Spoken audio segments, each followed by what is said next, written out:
Morning, everyone. We're going to start. Thank you. Welcome to everybody. Thanks to everyone for joining us today. So this session that we've organized between TAC and Section 27 is about vaccine literacy.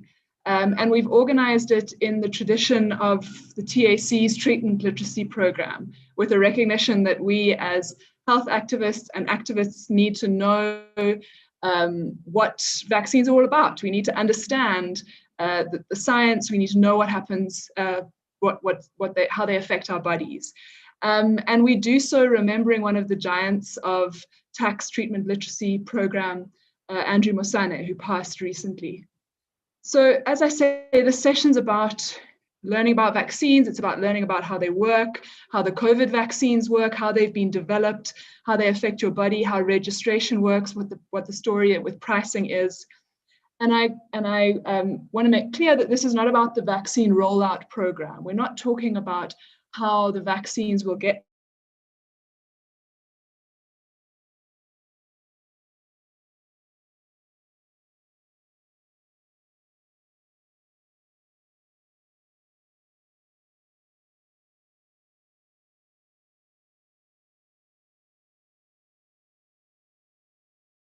for us to ask all of those questions.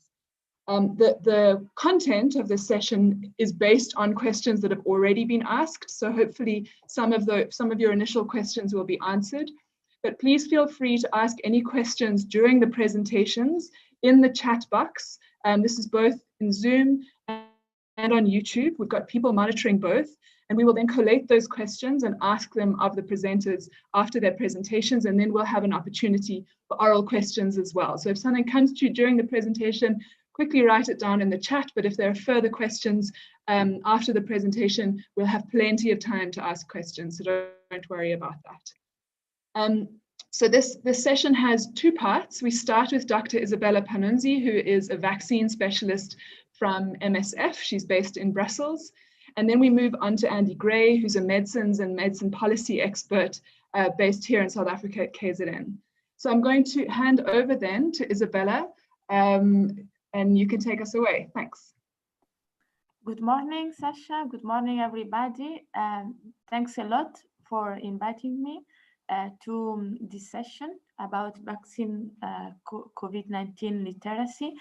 So I'm a medical doctor, infection disease specialist, and I work for MSF Belgium in the vaccination field since 2013. I work together with Catherine Bashi. I saw she joins us today, so this is great. So she can also, I will ask her help to answer some questions if she will remain until the end. And so the two of us, we do work in the vaccination field. We support our project for all vaccination issues. So Sasha already gave to you a bit of the overview, but I would like to start the presentation of today with a poll. And I will ask Sasha to launch the poll, because we are going to launch this at the beginning of the presentation and at the end. So please take your time. It's anonymous, so you should answer the questions, and then we will have the same questions or almost the same at the end of the session. Thanks a lot.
I will give you still few moments because I see 56% of participants, of attendees,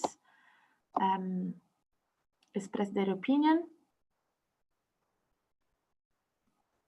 So you may have some problem in connection or great, I see this, yeah. 70% is already quite good.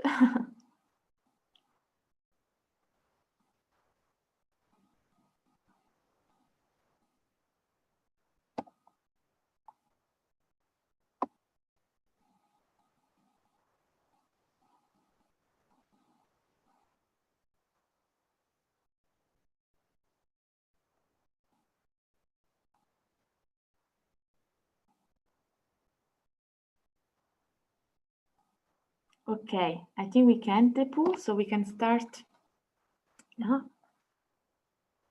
Good, thanks a lot. Excellent. So I can see a high proportion will accept. We also advise families, members, or friends, and the information was for most of you confusing, which is quite normal because we see everything that is going on in the social media. So it's very good we have the opportunity today to have this chat together. So I will start to share my screen. Just tell me if you can see it. Yes. Yeah? Yes, your screen is visible. Your screen is visible. Hello? Yes, the screen is visible. We can see. Thanks, Isabella. Great. Okay, excellent. So Sasha already gave an introduction. This is the outline. So I receive a lot of questions. Thanks a lot to each one of you and to Sasha to share them, because it was very, very useful to develop the presentation. And so what I want to clarify today is that there is a lot of information, scientific information available. This changes very quickly. So almost yesterday I got new evidence that I added to the presentation. So it's possible that tomorrow, the day after tomorrow, something else will come. So I really try to put information that cannot be contradicted in few days, but just to tell you that information, evidence is coming out almost every day about the vaccines, or as well the access to these vaccines. But then, that said, so the idea is to discuss a bit about the role of vaccination, because it's the most important, the base to then understand COVID-19 vaccines. Then to give an overview of COVID-19 candidates vaccine. I'm not going to talk about all of them, but only those that until today are likely to reach South Africa. So those that you may be receiving in the coming months. Then the objective of COVID-19 vaccination program is, which is really important to understand then how this will happen, then the groups, and then also a little bit about access, because then Andrew will talk to you, will share with you what is the process in South Africa. So I took this from the indeed health program website, and then this is one of the information that is provided. Is absolutely true. The vaccine saves 5 lives every minute. So the picture I put below is the smallpox.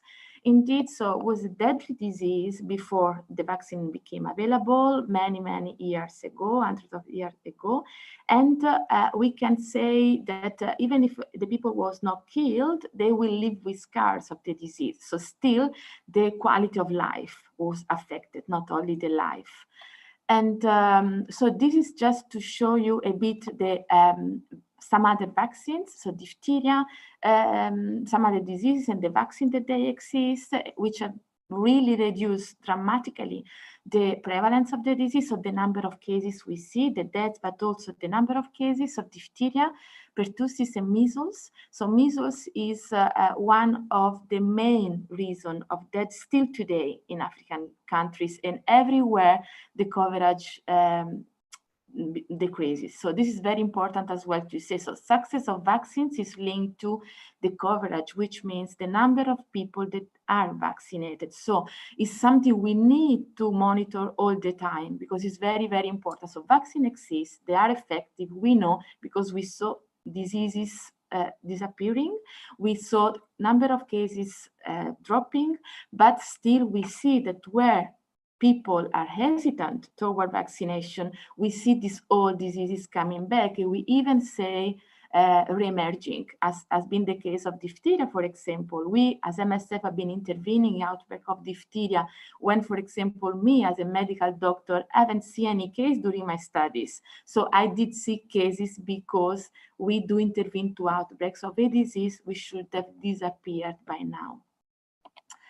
So what I want to tell you, because you always hear about success of vaccine, they are very effective, the most effective public health intervention. But working in vaccination, I learned myself that there are also some threats associated with vaccination. One of them is that the vaccine are victims of their success.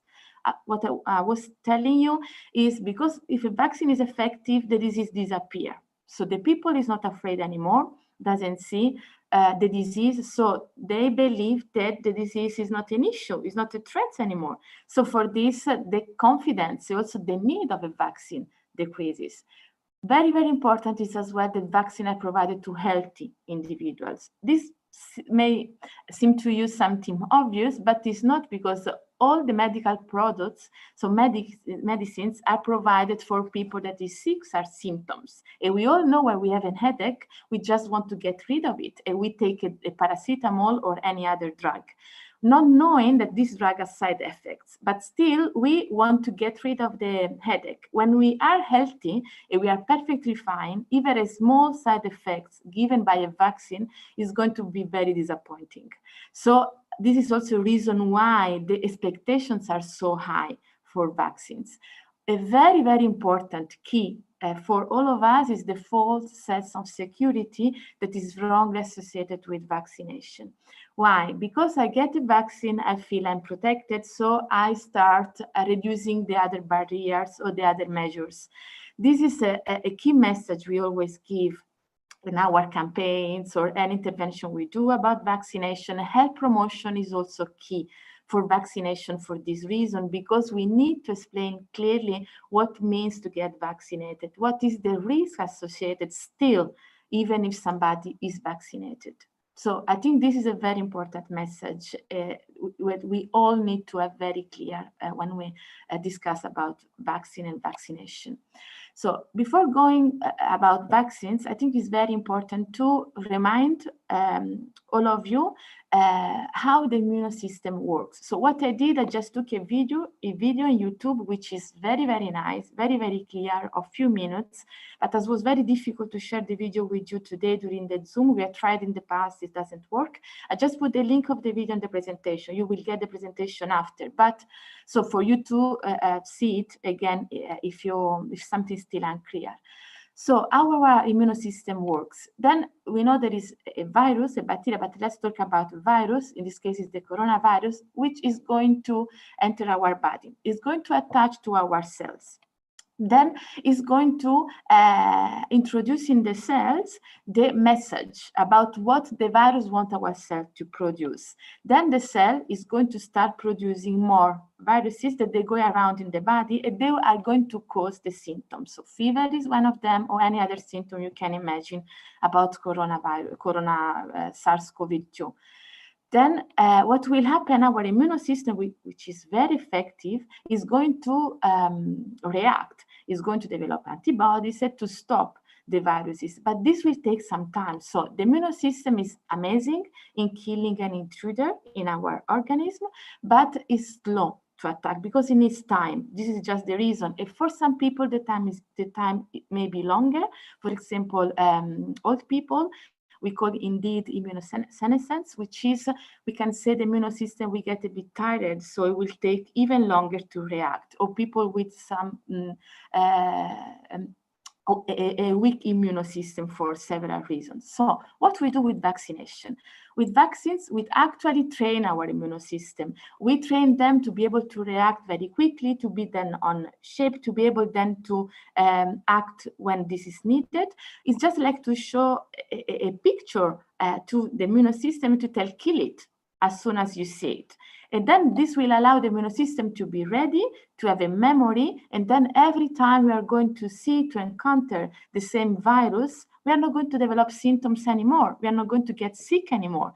And so this is actually how is the theory behind vaccines. So what is immunization indeed? It's a method which is used to prevent people to get sick from a vaccine preventable disease. Not all diseases, unfortunately, are preventable, but more and more are today. For example, Ebola, until a few years ago, even less, was not vaccine preventable. Today it is, thanks to the science and to the developments. So what is a vaccine? A vaccine is prepared by a killed virus. We will see this later, the different platform used, and then is used to induce or increase the immunity against this specific pathogen, a virus, a bacteria. So why immunization is different from vaccination? So you get a vaccine, but then immunization, it means that your immune system is going to react to this vaccination. So which means you get an injection or oral, or there are different ways of administering vaccine today, and then your immune system is going to react. And in a few weeks, 10 days or more, also depending on the number of doses, you are going to be able to react to this pathogen. Now, protection, the role of vaccination is very important for several reasons, I will tell you. But what is very important is that, so you get vaccinated, if you get immune, if you react to this vaccine, you get protected, you get immune. But no vaccine is effective 100%. So it's still possible that for some specific reason, because your immune system is weak, because also your age, etc., you are not immune even if you get vaccinated. So this is very important to know for what I was telling you before about the false sense of security, but still vaccination is useful to protect individuals against the disease and the consequences, as I told you, for smallpox, not only killing people, but also the scar that the people had to live with. Then reduce the severity of the disease. So even if you get the disease, you don't die for this disease. We see this, for example, with measles or many other diseases, when then you get a life form of the disease. Then very, very important, reduce the probability of the virus circulating. I'm talking about virus, but I mean all pathogens for which a vaccine is available. And then a person who is susceptible because has not been vaccinated, didn't have the disease, to get the infection. So this is what we call herd immunity. So to explain to you a bit what herd immunity is, because I really like the way South African health department is presenting this in the iconography they use. Why? Because in the community you have different type of people in terms of immunity, I mean. So you have those that are not immunized but are healthy. Then you have those that are not immunized, that are sick, so of a disease, it can then transmit the disease to others. Then you have those that are immune, those that are in yellow in the picture. Then you see in the community, the number of people immunized may change. And some of the population get immunized, which means that contagious disease can still spread, but only through the people that is not immunized. So higher is the proportion of the people that is immunized, protected, then it means less likely is the probability of a virus to circulate and then to affect the person that is not immune. So this is very important. Why? Because herd immunity is not a concept linked to the person, but is a concept linked to the community. So a person is protected as far as lives in a community where vaccination coverage is high.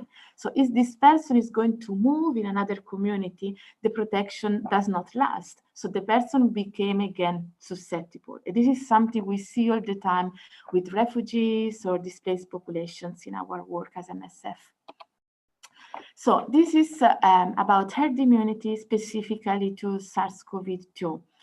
So herd immunity is a proportion. Is a proportion, it means is the proportion of the population which needs to be vaccinated in order for the susceptible to be protected in this community. So this is a calculation done with a formula, epidemiological formula, and the variables used to calculate this value are specific to each pathogen. So one of these variables is the contagiousness. So is the probability of one pathogen to affect the other one or to be transmitted. So this will depend on the way of transmission and several factors. Anyway, each pathogen has a specific, let's say, value for this, which is the probability of one person with the disease to spread to the disease to others, the infection to spread the infection to others. So this is the number you see on the bottom, which is the basic reproductive number, which is a value specific to each pathogen, and for SARS-CoV-2 is around 2, which means one person with SARS-CoV-2 is able to infect other 2 people on average. You see measles is very high, is the highest we can say. So this means that one person with measles is able to infect around 15 other susceptible individuals.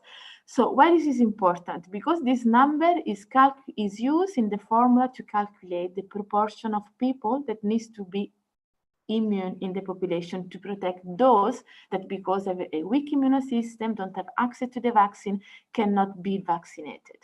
So is the number we need to have in order to have this collective effect of vaccination. And so this is a very important concept, also because you saw in South Africa, they aim to reach 67% of coverage, is linked indeed to this 60% you see on the left, because for SARS-CoV-2, the calculation has showed that coverage must be at least above 60% in order to use the herd immunity, to have the herd immunity in the population. But 2 points. This really depends on the impact of your vaccine on transmission. This is something I will tell you later. It depends on the how effective is your virus in transmitting. So this also depends on variants. I think now you became very used to the word variants. I will talk to you about it just in a few seconds. So this is the concept of herd immunity is very important, and I hope it's clear. If not, please ask questions. I will try to explain this again.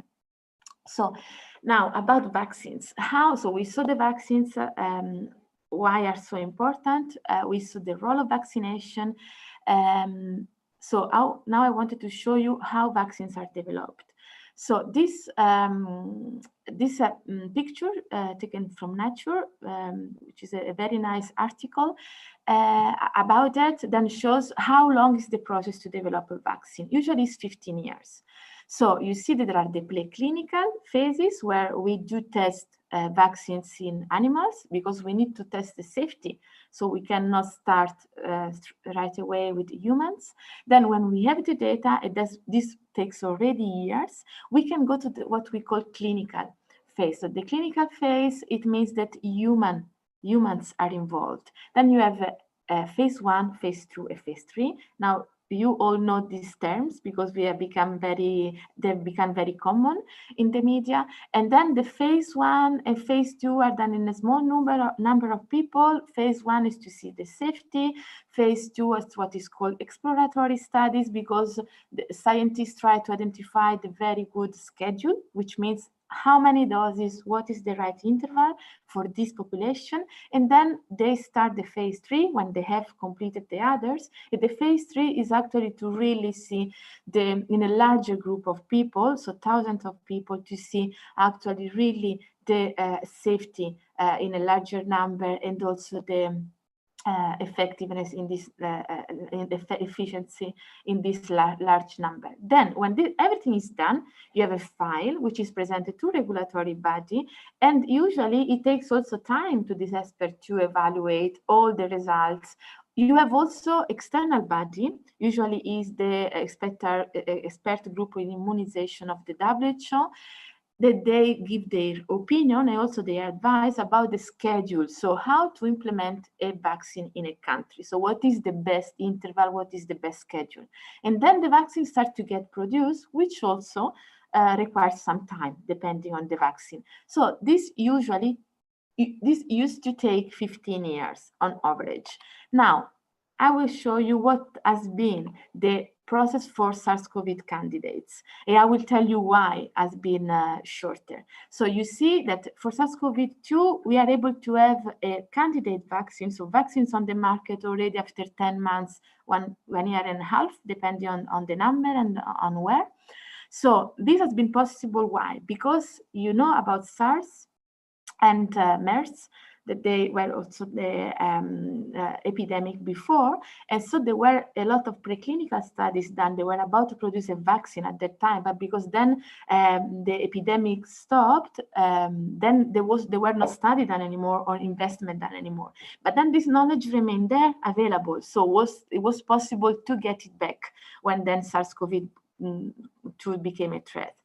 Then this allows them to start also the testing for some candidates, not all, because we still have candidates in the preclinical phase. I will tell you later. But then this allows to do then different phases overlapping. So they didn't wait for one on the other to stop, to finish, but then they did the 3 almost at the same time, apart the phase 3 for which they needed to complete the other to start. Then regulatory body were also involved in phases. It means they didn't get the full file at the end, but then there was often a communication between the company and the regulatory body. There was a lot of investment of government, as you know well, for example, US and others.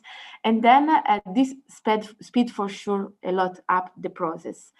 Another point was that when we are in a pandemic, we have a lot of number of cases to test a vaccine. What we do usually a study for a vaccine for which a disease exists but is rare, we need to wait for a case to test the vaccine, which means this may take some time. During a pandemic, you have so many cases that it's very easy to be able to see the effect of a vaccine on these cases. So the fact of testing a vaccine during a pandemic was the main reason why the process could be so quick.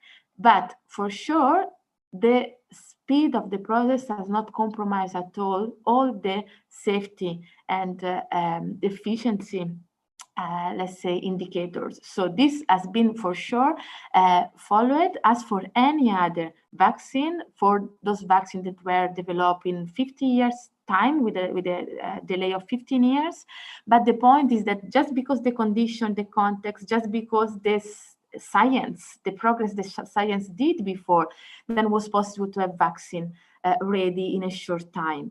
And the same point is as well about the production. You know that vaccines started to be produced even before the phase 3 was finished, obviously in a small number. But then this means, and then at the same time when a trial, phase 3 finished, the regulatory body can provide the opinion and the final decision, the vaccine can be put in the market. So you don't need a delay, because vaccines, depending on the technology used, may require some time to be produced. Even so, when you have the consent of the regulatory body, you may have a delay of months, as we anyway are experiencing now. So this is the same as before, but I like it a lot. Why? Because it shows the phase 4. So phase 4 is something we don't usually hear about in the media, but it's something very crucial. Why? Because for any drug, any product, there is a post-marketing monitoring, which is absolutely needed to identify rare side effects. Because even if in the trial you monitor carefully, you identify if a headache was really associated with this vaccine, then you have a small number of people, even if in the trial of COVID vaccine, thousands of people were included, so even more than what was usually done, but still you will have no million of people. So you will have the opportunity in phase 4 to identify rare side effects. And then this is the reason why for COVID-19 vaccine, then there is a lot of attention in phase 4. The attention to really monitor and be able to detect any side effect may be related to vaccination. Then this is to show you indeed about COVID-19 vaccine expectations. There are the same expectation we have for any vaccine. So an infection disease is very special. Why? Because you can get the infection, but still you may not get the disease. So this is for the example of HIV. HIV, you get HIV virus, you get infected, but you may not get a SIDA, so the disease, years after.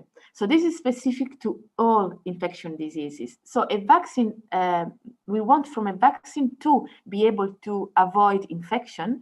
We want also from a vaccine to be able to avoid when an infection already occurred to be sick, to become sick, even to die from the disease. We also want from a vaccine that the person that is infected is not going to transmit the infection to any other. We also want from a vaccine that the protection lasts for life. So we want a long-lasting protection. And lifelong, what we say, and we know for some vaccine we need several doses to reach this, for others we don't. But for sure we want to just get one shot or few and not to have to think about it 1 year after, 2 or 3. So this is what we do expect from vaccines. But what we do have today from the candidates, from the results we know, so from the data we have. So we know indeed that the vaccine, the candidates, the most advanced, I will tell you after about that, we know that they prevent a reduced infection. We know that they for sure prevent a person who is infected from being severely ill, from dying of the disease. So we do avoid that this person is going to go to the hospital, is going to go to an ICU, is going to overwhelm the health system as well. But we don't know, I mean, which doesn't mean this is not possible, but we don't know from the data we have because the numbers are too small, but then all the scientists are working on this question. We don't know if the vaccine is effective in preventing infection. So when you get vaccinated, we don't know if you are able to avoid that if infected, you will transmit this to others. And what we don't know for sure is how long the immunity will last.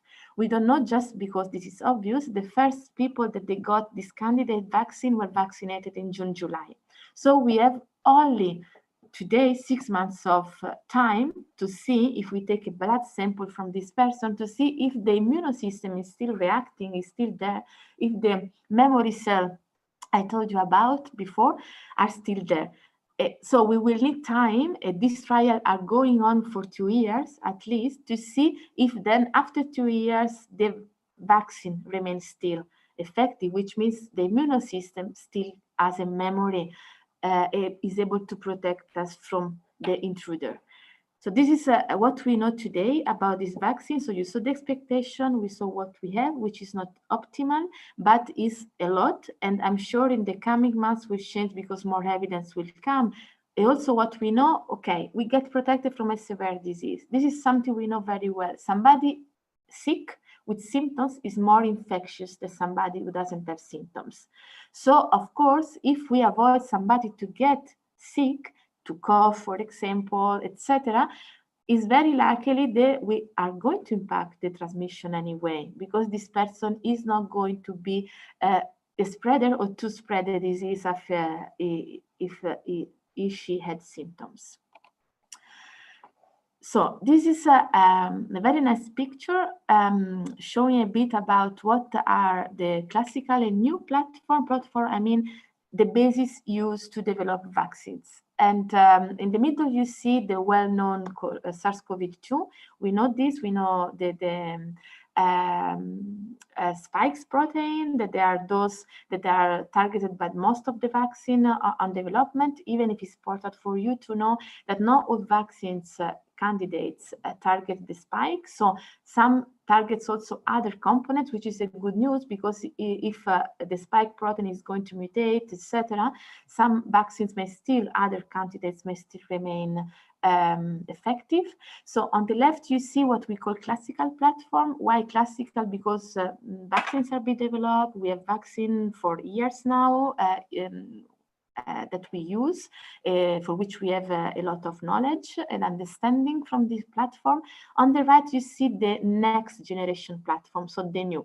When I say new, doesn't mean that this is an unknown. I mean new because it means that there was not vaccine available until today, but there is a lot of knowledge about this platform. So just to tell you, mRNA vaccines are developed on a platform that was used to study treatment of cancer before, and also chronic diseases. So there is more than 50 years of studies and knowledge about this platform. So it doesn't mean that they are new to scientists. It means that this is the first time we have a vaccine available with this platform. So I don't want to really go more in details about the platform. This was really to show you a bit what exists before, what exists now. And you can ask me questions if you want about a specific platform, but it's just to tell you that each platform, then it means the way the immune system is induced is different. The likelihood of have long protection or not, because the knowledge we have about existing vaccines. For example, you see polio vaccine is a whole inactivated virus. So inactivated virus, polio virus is used to induce immunity. So to, let's say, give this picture of wanted picture to the immune system to be able to recognize poliovirus when we get in contact with that, and so on for all the others.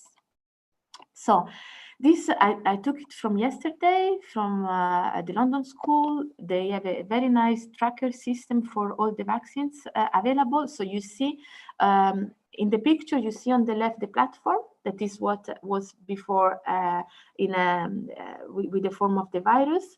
And then you see the different phases, preclinical, phase 1, 2, 3, and then also you see those that are used today. So you see where we have almost 300 vaccines in preclinical. They change all the time, so I won't be surprised if in a few days the numbers have changed. Then we have 49 in clinical and 20 are in phase 3, which is very good news. And we know that there are several vaccines more every day registered by stringent regulatory authorities, which are recognized regulatory bodies that have given their emergency approval, conditional approval for these vaccines. So I don't know, because when I'm saying about conditional emergency approval is very important, because most of the authorities have approved the vaccine and emergency approval because of the unusual circumstances, which is the pandemic, because there is not other drug available or treatment. But indeed, all these authorities are still looking for data information. So there is a straight communication between them and the companies in order to answer some of the unanswered questions we still have today, like the impact on transmission, or also the length of the immunity about these candidates. So this is a table with just what are the most advanced vaccines, candidates vaccines. Some of them are already in use in different countries. So I put them the vaccines for which we have more information or for which we had to get information because they are used in the context where MSF intervenes, so we need to have information about them, but also because some of them are those that are going to be available in South Africa. So there is the Pfizer vaccine and the AstraZeneca.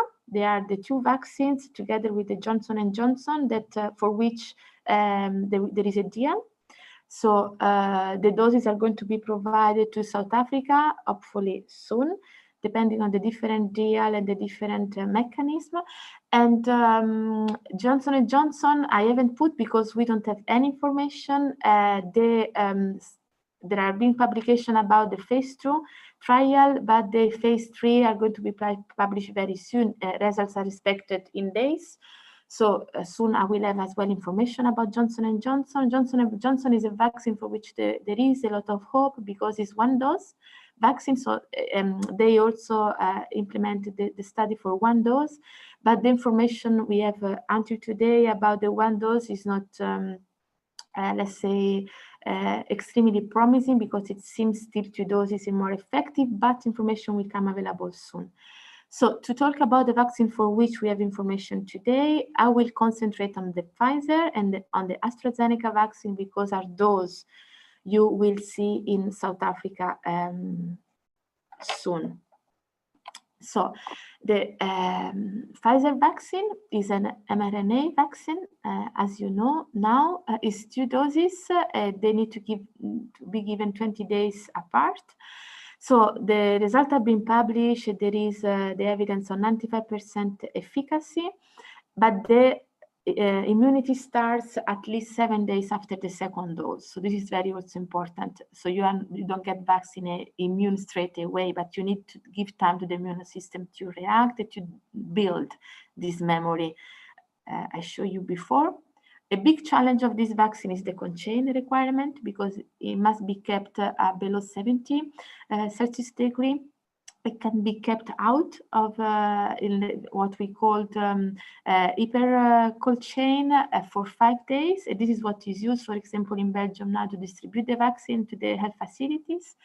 Then the price is quite expensive. It's $15–20 per dose. A very important point, this is not public. So the negotiation between countries, the companies are not public. I mean, the final price that the country is going to pay usually are not made public. Sometimes are, there are exceptions, but this is not the rule.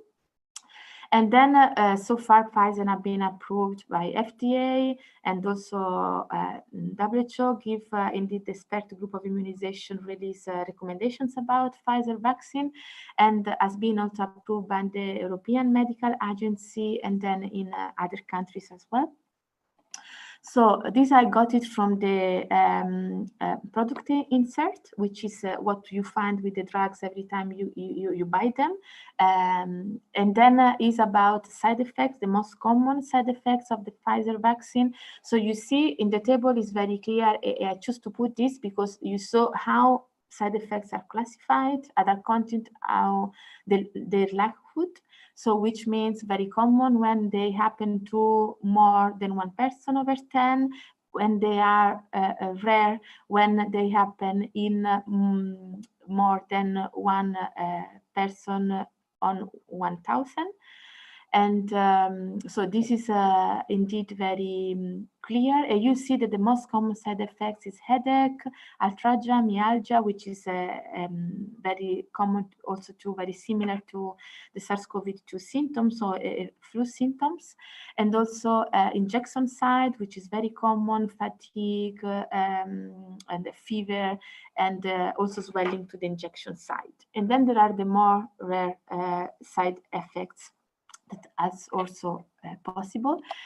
Then this is for the trials, and this is also compared to Moderna, which is also an mRNA vaccine. The 2 vaccines have very similar side effects, and as you can see from the tables, they are more common in young people, and they are more common in the second dose. These side effects, which still remain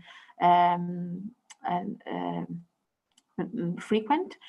And so you see the list I give you before on the table, but this was just to show you that usually younger people get also more pain, let's say in the injection site or headache, but not severe side effects. Then the AstraZeneca vaccine is using they use an adenovirus as a platform. Is 2 doses, 20 days apart. The preliminary results show also high efficacy with the 2 doses. Still, you need to wait 1 week at least for your immune system to react. And the cold chain in this case is very, let's say, doable, which is 6 months for between 2 and 8 degrees, which is common to all vaccines. So all vaccines, apart some exceptions, they need to be kept in a strict cold chain conditions. And the production capacity is very high, is the one with the highest production capacity, also because they transferred the technology to Serum Institute of India. And indeed, South Africa will buy the vaccine from the Serum Institute of India, and the price is lower of the indeed RNA vaccines is about $5 per dose, and has been already authorized and is in use in some countries. And I know from a review that the price that South Africa paid is about $7 per dose. This, as I told you, is because of the negotiation done between the country and the company. So the side effects of the AstraZeneca vaccine is almost the same, so it's quite similar actually. And as you see, is also the classification in very common, common, and uncommon. And then the ranges are different. So this is very important because it really depends on the results on the trials. And then you say that the very common are side effects which are very mild. And then also feeling unwell, feeling tired, so fatigue, headache, feeling sick. And then there are indeed more uncommon side effects, which may be more severe. But all to say that very often, if not to say the majority of the cases, these side effects, they last only for 48, 72 hours. They don't require any treatment, and they are self-limiting for what we have seen today, what we have seen from the trials. So then to go to the really practical aspect of objective of COVID-19 vaccination program. So usually when we do a vaccination campaign, we do very often in MSF, what we want is to reach a very large number of the population for this famous concept of herd immunity, so to be able to protect also those not vaccinated, and with a vaccine which is very effective, high effective preventing the infection.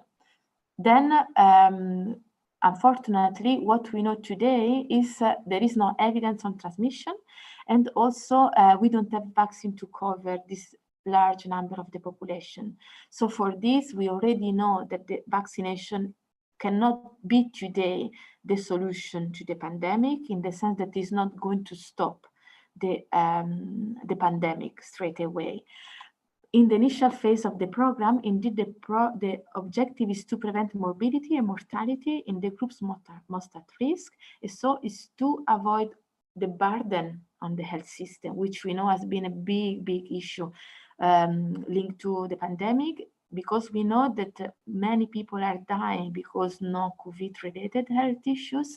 So all these deaths may be also avoided by vaccination, by COVID-19 vaccination, if the health system is, let's say, not overwhelmed. And what is really key, linked to the false sense of security of vaccination, is that other preventive measures need to remain in place all the time, because there is no vaccine which is 100% effective. But in this phase of the vaccination program, for sure, because indeed there is not everybody is going to get the vaccine, and there is no information about prevention of transmission. So we still need to live with this measure for some time. So this I wanted to show you because it's linked the role of vaccination, even when many people got already SARS-CoV-2, because we know we have for sure friends or yourself, you got already SARS-CoV-2. And so there is this idea of, let's say, protection from previous infection. And there was a very nice study done in South Africa where there was a seroprevalence study, which means that they got the blood of people and they look for antibodies, and then the result was very high, in the sense that they saw that there was a very high proportion of people with antibody, but this was very short after the first wave, and also was not taking into account indeed the variants. But what we know from an article published recently is that indeed the protection for previous infection is not absolute, it does not last long. So even people with previous infections, previous disease, who was sick before, is not protected. So it still should still be targeted by vaccination, and vaccination is still a huge add value for these people. Also because we see, this is from South Africa, then the first wave did not avoid the second wave to happen. So this is quite obvious that immunity is not very high in the population, and then previous disease does not protect from a second one if the delay is long enough. Also because we see that the second wave is even higher, as many experts were expecting, than the first one as anywhere else. So not just South Africa, unfortunately. So this is just because I told you about groups. This is indeed the choice of South Africa. I got it from the website. So this was the choice about the groups that they decide to prioritize with the concept that then the vaccine cannot be for everybody, and we want to avoid the burden. So these groups that are more at risk, and health workers, because even if they are usually younger, young is a young population, but they are key to avoid the burden and to allow the system to continue working. And also because if, as we think, there is any way an effect on transmission, it's very important to include them in the vaccination program at the beginning.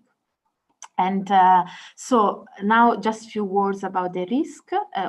Who are those at risk of SARS? So who are those targeted by COVID-19 vaccination? This is a table that shows how the risk increases very, I would say, highly with the age, for hospitalization and for deaths. So you see that in old people, in somebody above 75 years of age, is 85 times more likely to be hospitalized and to die compared to somebody of less than 30 years old. So age is for sure a criteria. Then also other comorbidities. This is a list from CDC. Chronic kidney disease, lung diseases, so tuberculosis for sure is as well then a chronic lung disease. For sure, indeed, also SARS-CoV-2 has been shown to be very aggressive in people with previous TB. Chronic cardiovascular diseases, immunocompromise, so also poorly controlled HIV or AIDS. I saw there was this question in the panel, and immunocompromised for any other reason. Also obesity, because this has been one of the factors associated with high mortality. This is now well known. Sickle cell disease, diabetes, and smoking, as well as obesity has been associated with high mortality. Pregnancy, I don't put it in comorbidities because pregnancy is not a disease, but still pregnant people have been shown to have high risk of severe disease, and then also bad outcome for them and the fetus. And then people with HIV should be considered a high risk group for COVID-19 management. So they are indeed a target for vaccination as soon as data became available. And this I will show you straight away. So now contraindication, versus lack of data, because there is always a confusion. What is a contraindication and what is indeed lack of available data? So the only contraindication in general to vaccination and also to COVID-19 vaccine is a history of severe allergic reaction to any component of the vaccine. So I look in the leaflet of the vaccine we have today, and there is the same indeed information everywhere as is for any other vaccine. Then Other groups are included in the contraindication, but just because sometimes there are precautions and sometimes because there is lack of evidence.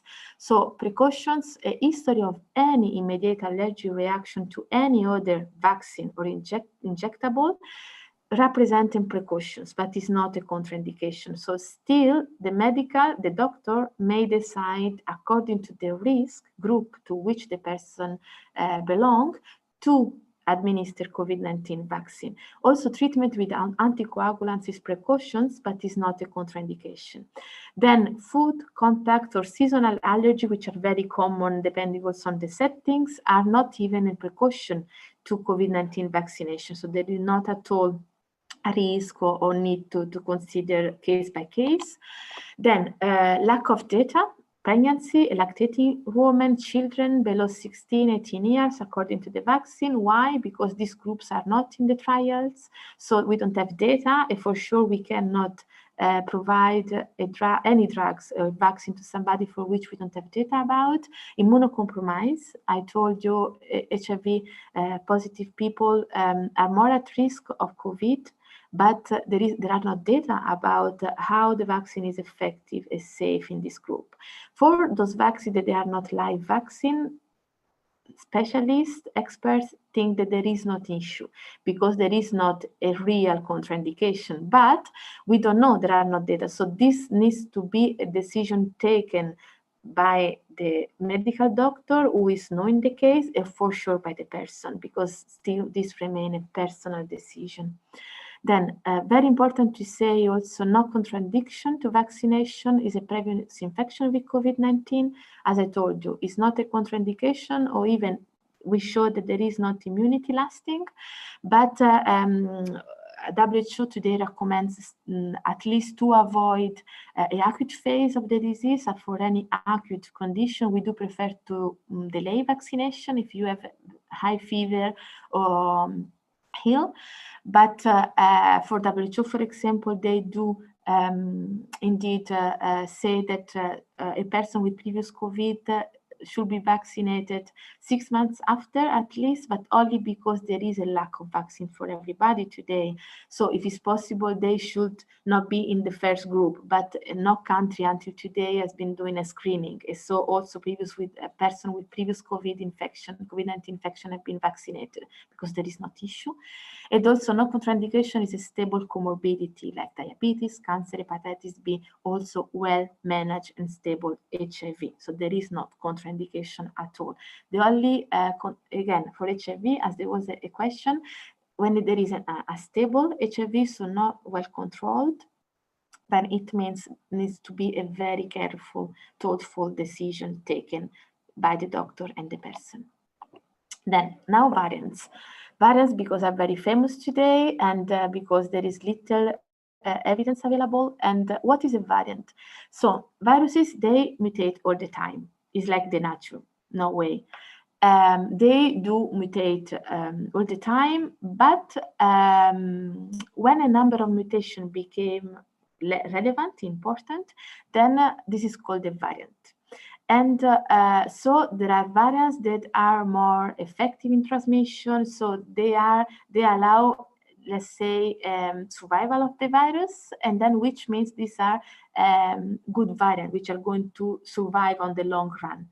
And you know very well that now there is this South African variant that has been detected in several countries, and we know the evidence today is the transmissibility appears to be higher, this variant.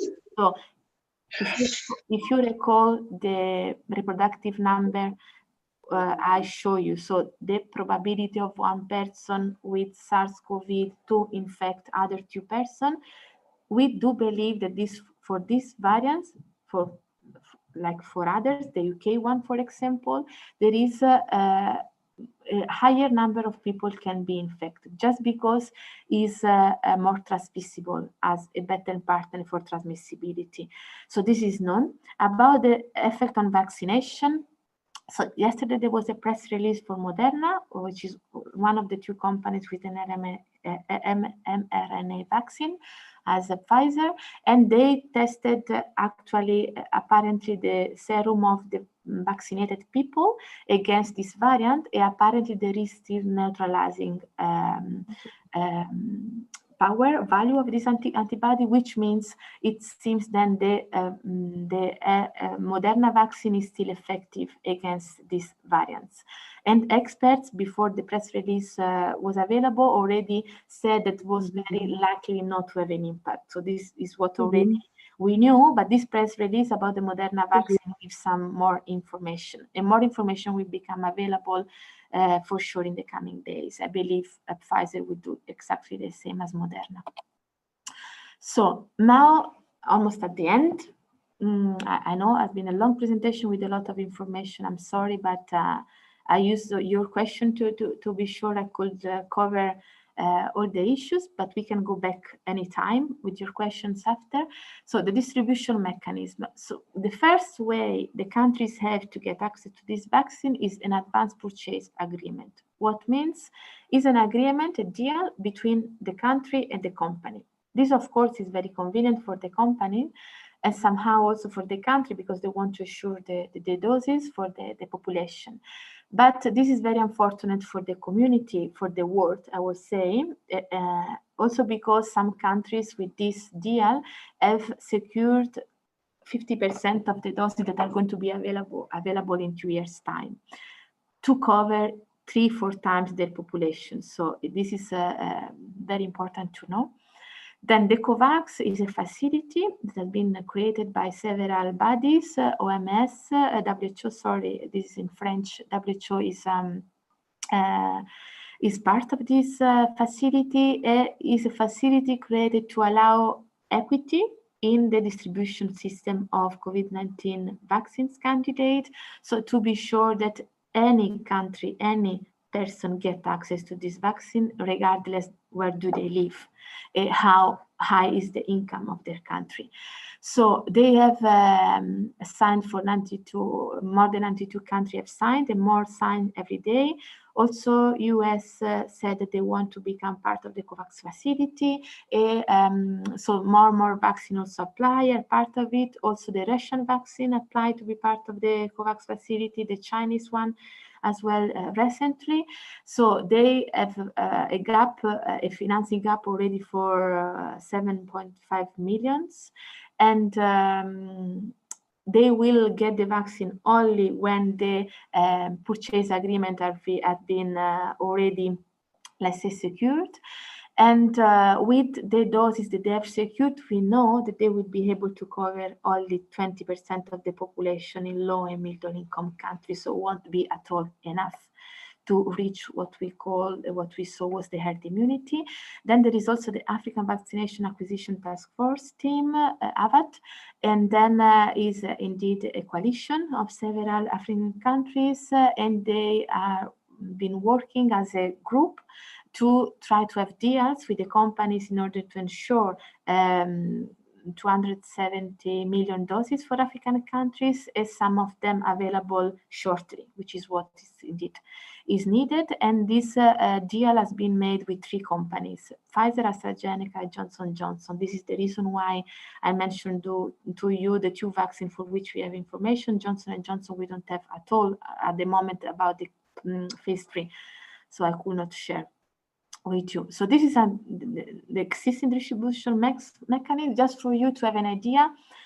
NGOs like MSF don't have access to the vaccine today. So as health workers, as group at risk, or anyway as health provider, so we cannot ensure vaccines for our beneficiaries in the coming future, in the near future, because it's not clear at all how we're going to be able to access, because we cannot buy the vaccines, we cannot do an advance purchase agreement with the company, we don't want to. And so we do rely indeed in try to find access for all the NGOs, humanitarian actors, and not only for MSF. We have been working on that since June, with the Access campaign, which is the part of MSF who has been working access for drugs. You know this, I think, very well for the HIV drugs, and has been trying since the beginning to really make this vaccine accessible to everybody and also to humanitarian actors. So this is just to show you, indeed, then the rich country will get access to COVID-19 vaccines earlier, we know. For late, I mean very late in the pandemic, because you can see in red the projection. They talk about April 22, so which means already more than 1 year from now. And this is indeed the snapshot of the bilateral multilateral agreement. I put it because there is South Africa there. You can see on the right. You can see then the bilateral agreement that South Africa did as well, individually with the two companies to ensure indeed the doses for South Africans and for the citizen. And then the deals has been with AstraZeneca and Johnson & Johnson. I think very recently this has happened. And then you can see all the other countries there. These get updated weekly. Then now for me, a very important point, if not say one of the most important. So I talked about vaccines, I talked about the add value of vaccination, the threats of vaccination, about how vaccines are developed, COVID-19 vaccines. But for vaccination, I mean, there is nothing we can do if the people, they don't trust the vaccine, if they don't accept to get vaccinated. So you see there have been a lot of surveys done before, and this is just one of them. And I like it because South Africa is in there. They ask actually the question to the people: if the vaccine is available, are you going to get vaccinated immediately, within 3 months, 1 year? So you see in South Africa, 21% answered this question, and this was already done in October. And within 3 months, the proportion increased, and more in 1 year. I think also because they want to see how it goes before getting vaccinated.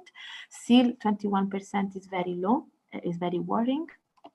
And this, sorry, it's not very good, but it comes from a presentation from DRC where they show actually the results indeed of the trend of vaccination acceptance in the world and in Africa. So South Africa is also there. So they did a survey where they ask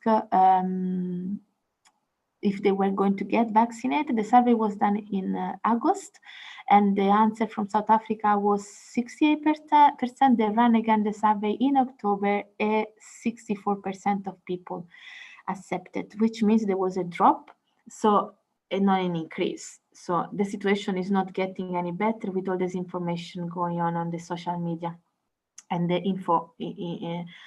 infodemic, as WHO call all this misinformation, which is for me more dangerous than COVID-19, the SARS-CoV-2 itself. Good. I have done with the presentation, and I think now is the time for your questions or to clarify things that were not clear because I ran too much or I used terms that were not very clear to you. Thanks. Thank you so much, Isabella. We've collected a lot of questions from the Zoom and the YouTube chats, but I think because we've been going for an hour now, what I'm going to suggest is that we have a 10-minute comfort break, and then I will put the questions that have already been asked to you, and then we can open up for further questions.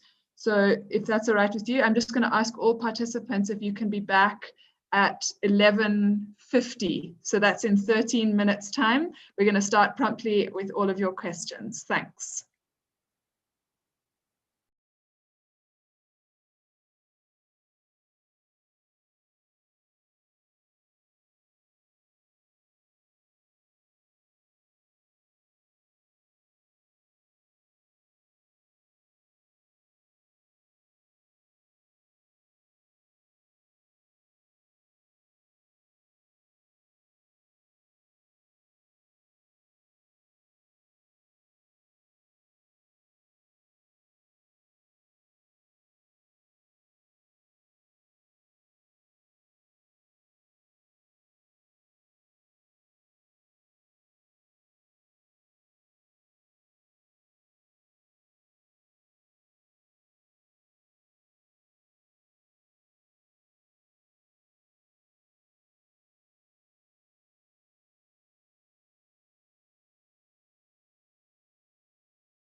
Hi, everybody. Welcome back.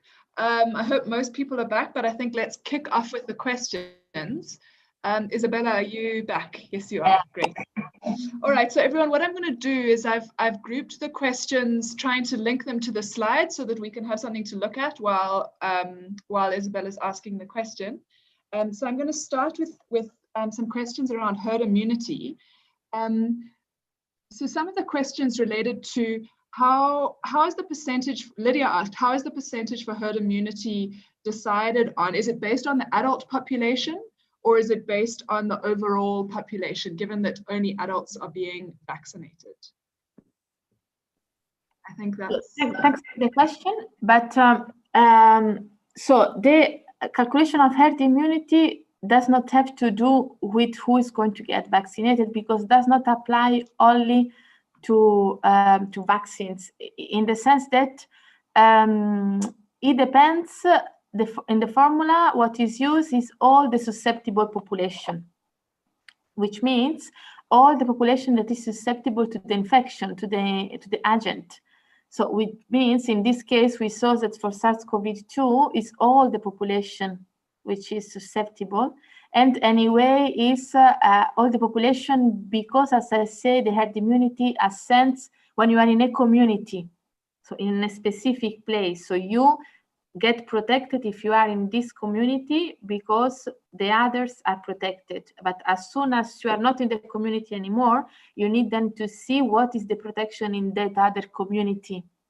So we see, for example, this with a lot of outbreaks, that they happen what we call in close communities or in as clusters, for example, some religious community or community where there is not trust on vaccines, or vaccines are not given because of beliefs. Then in this case, we see, for example, that all the population is susceptible. So as this person, one person from this community goes in a school with anybody else is vaccinated, is protected. But as soon as the virus gets into this community, everybody gets the virus because are all susceptible. So it's calculated based on specific characteristic of the pathogen. So in this case, it's SARS-CoV-2, and on the susceptible population. And the assumption is that the vaccine is effective in avoiding transmission. That this is what we don't know today for the candidates we have. Mm-hmm. But because of lack of data, this information will... Sorry about that.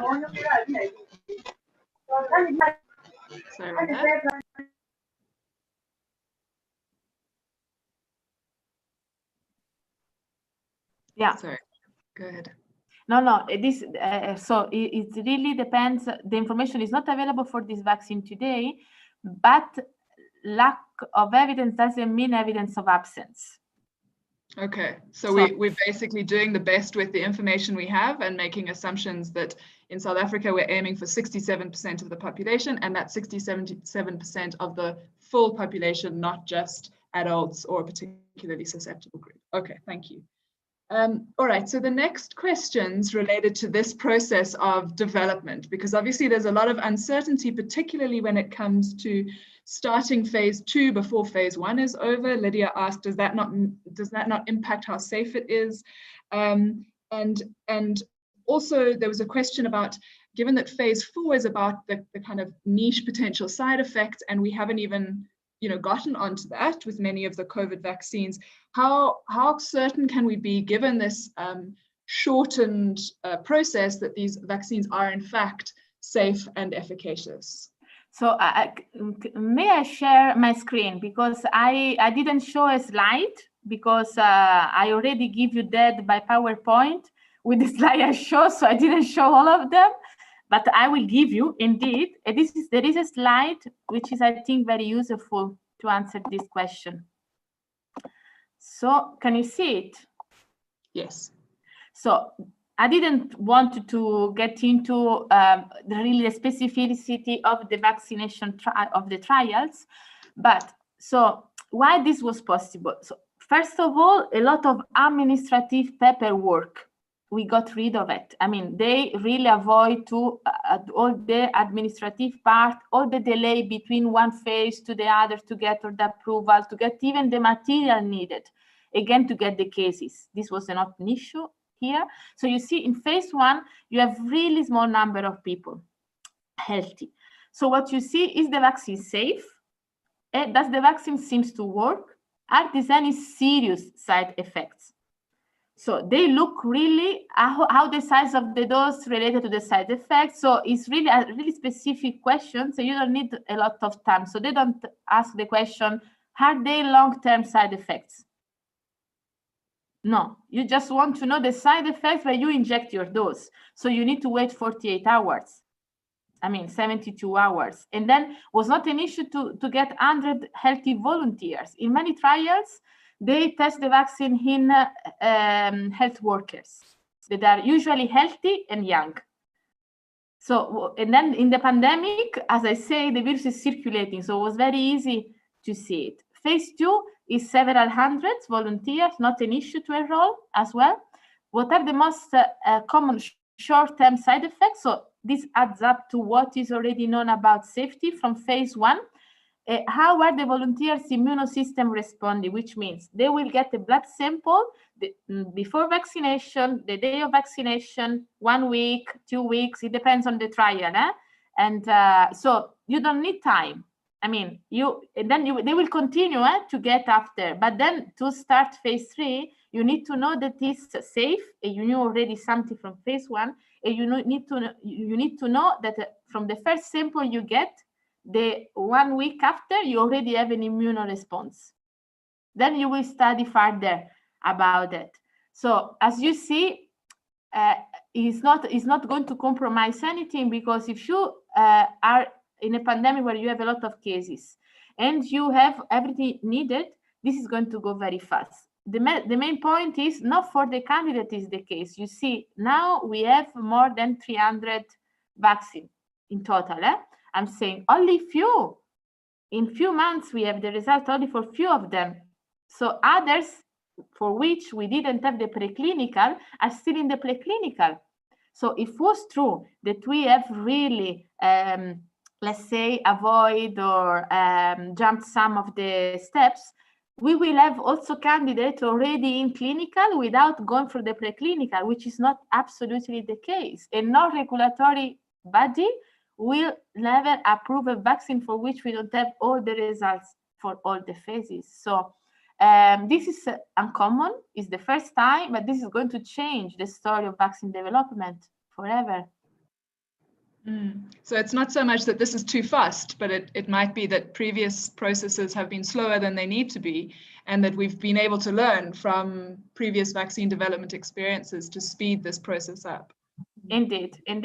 As well, because there was a lot of interest, political. So with MSF, we intervene in many places where there is not a lot of interest for, the international community.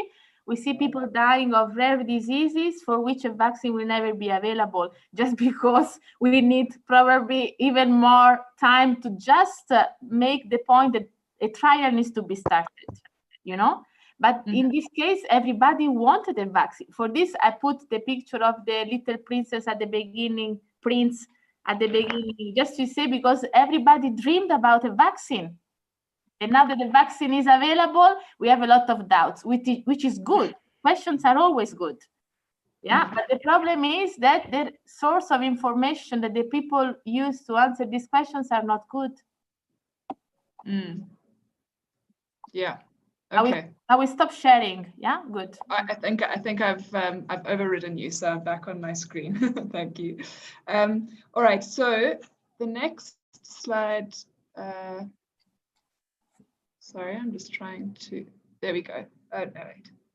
All right. So there were a few questions about this slide. In particular, the question was about this mechanisms of vaccine, vaccine impact. And what you said is that the COVID vaccines so far, what we know is that they prevent or reduce infection. So that's infection in the person who gets vaccinated. It prevents and reduces the degree of severity of disease in the person that gets vaccinated.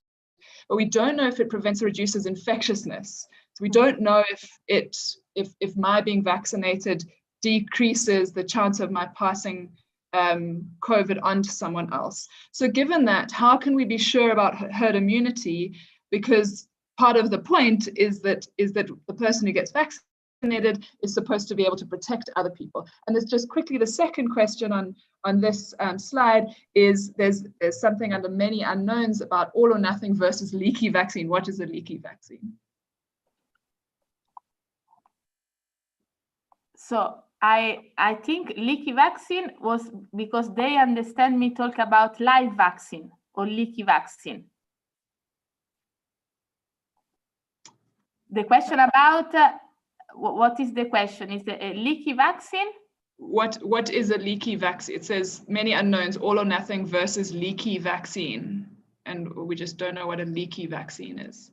So the point is, to answer the first question, is a very good question. The answer is already there, in the sense, the point is the herd immunity is based on theory, and then on an epidemiological formula that we usually calculate the herd immunity disproportion for all the vaccine, because you need this for your vaccination program.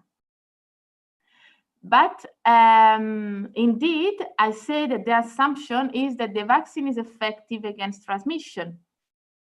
So if for the knowledge we have today, we don't know if the vaccine is effective against transmission.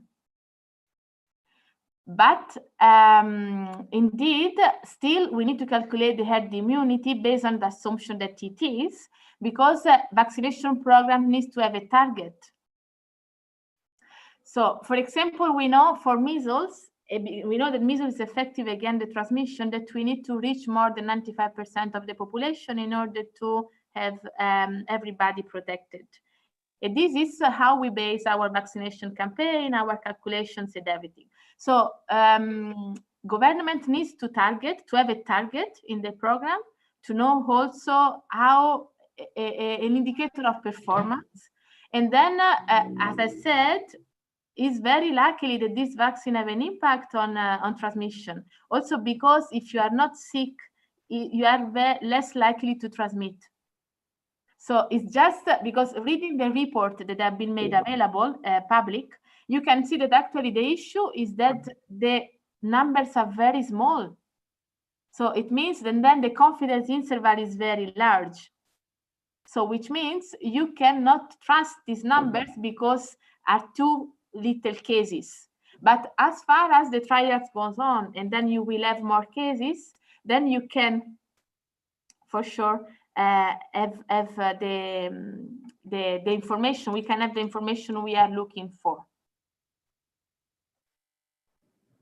Okay, I think I get that. So we can't, so herd immunity isn't an absolute certainty, and we don't have the information to show exactly how many people need to be vaccinated for herd immunity, but there's a good chance that individuals being immunized will reduce infectiousness, and so we're aiming for a certain percentage of the population for herd immunity, because we think that's likely to be the kind of magic percentage, but we don't have evidence at the moment that it'll certainly result in herd immunity. Yes, indeed. I don't know if this is clear for everybody. Maybe if there are further questions on this point, we can bring them up during the oral question time. Okay.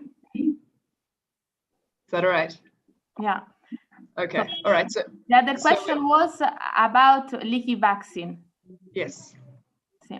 So leaky vaccines, to my knowledge, is related to not to humans, but is related to study in animals, where there was a theory that they showed that they could stronger virus they can allow to develop leaking vaccines. So which are a vaccine which can allow a stronger immunity, but to my knowledge, there is not at all a relation with the COVID-19 vaccines. In my work, I haven't seen anything for humans, but this was indeed studies in animals, so in the veterinary world, we can say, and so it's studying chickens, I think. Okay. Yeah. But Okay. yeah, so I'm sorry, I don't know anything related to that with COVID-19 vaccines. That's fine. We don't want leaky vaccines. I can study this and write you a reply for that if you want. I can do a literature search. No, it's fine. It was just because it was on the slide. Thank you. So the next question is about these mRNA vaccines, and you didn't speak too much in detail about the different platforms. But there's been a lot of controversy about mRNA vaccines in South Africa and I think around the world.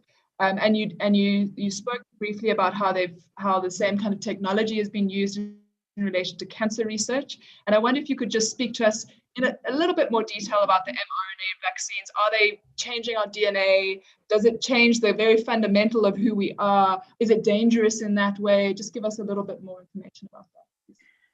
I knew this question was coming because it's a question we all have. I mean, we all get, and then the social media, they don't help at all, I think, in this confusion. So I put the link of a very nice, I think not in this one, but in the other one, of a very nice short video. It's the video where I took the picture to describe the immune system. The video is 4 minutes, and the second part of the video, they really explain well about the mRNA vaccines and how they work. So quickly, just to say, our genome is like a library, okay? It's our library, and we have then there written everything from who we are, what we can do, the diseases we will develop, or etc. Then each page of this library is, let's say, can be read, is indeed the message that there is. The idea of the mRNA vaccine is to take one part of the virus, which is the spike protein, and then to make this synthesized by our own cells. How they do this? So they give a message to the party cell in our cell able to develop proteins, and they develop these proteins, that they are the spike proteins. So there is no virus in the body. We cannot get sick because there is no virus. There is only the small spike you see there. And then the immune system, so our cells are going to read is a photocopy. So they will send a copy, our photocopy machine, our printer will print this copy. This copy will be released by the cell, and then the immune system, what we saw, we see the intruder, which is not a real virus, but it's just the spike.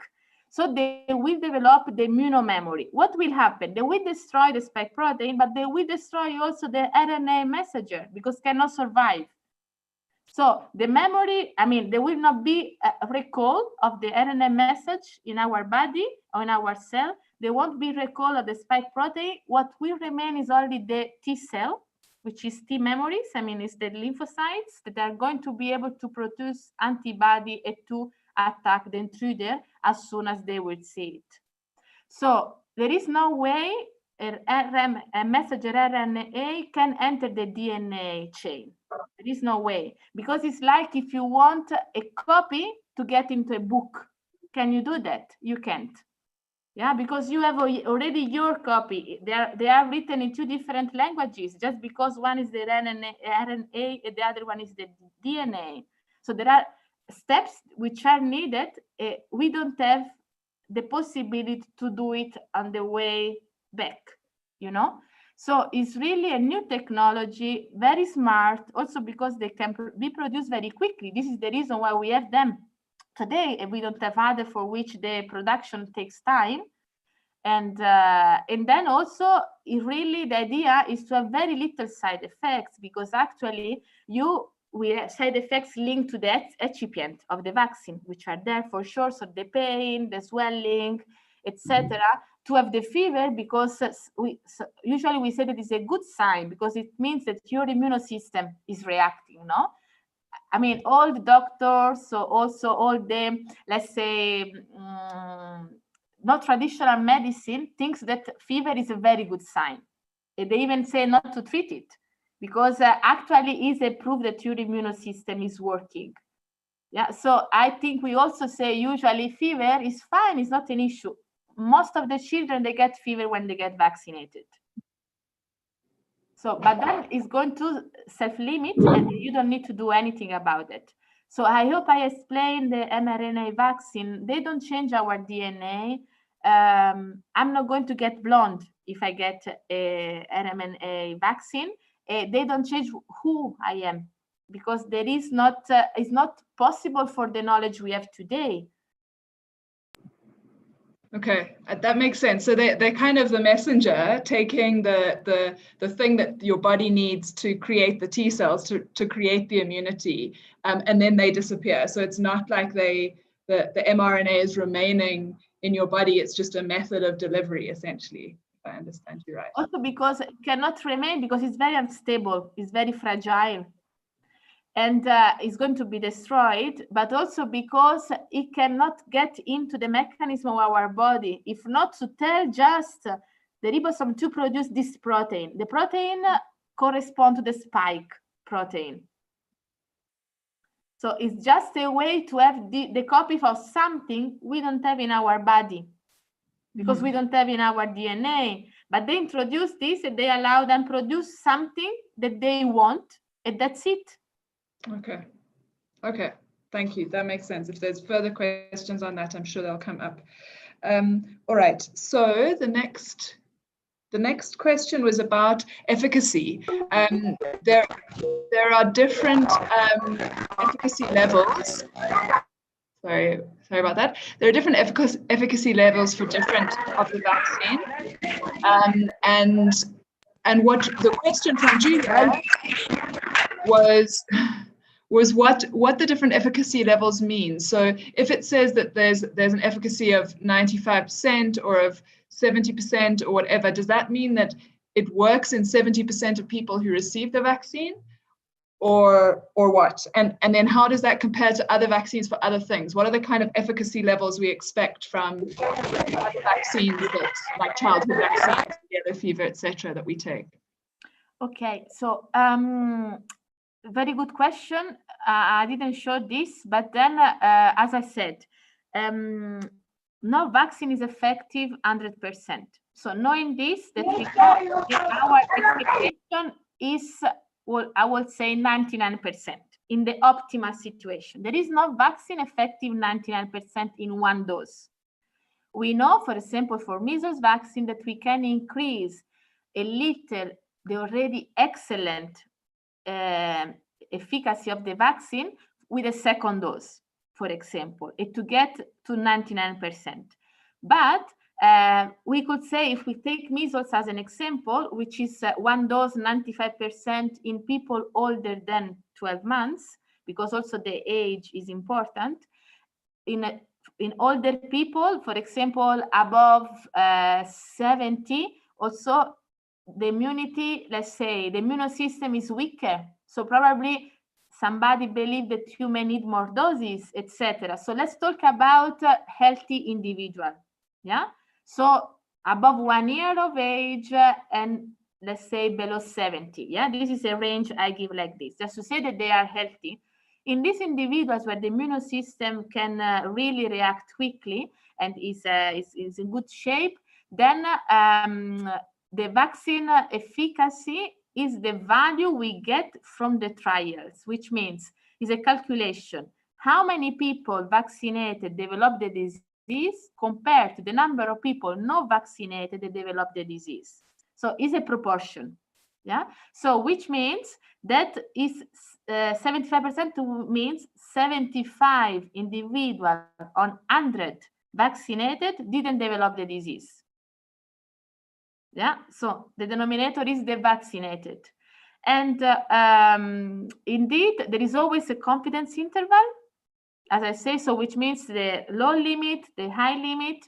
And this is also very important. I didn't report them here, so won't be very nice for an epidemiologist. They will attack me, they will say yes, but because was not needed, in the sense that anyway, these are very valid value, because they are not valid, for example, when the interval is very large, when they cross 0. For example, if I would say 95%, less than 10 and 110. You see what I mean? So this doesn't make sense, because it means then it's not a valid value. But due to the fact that all these intervals are valid, I just put the absolute number, which is enough.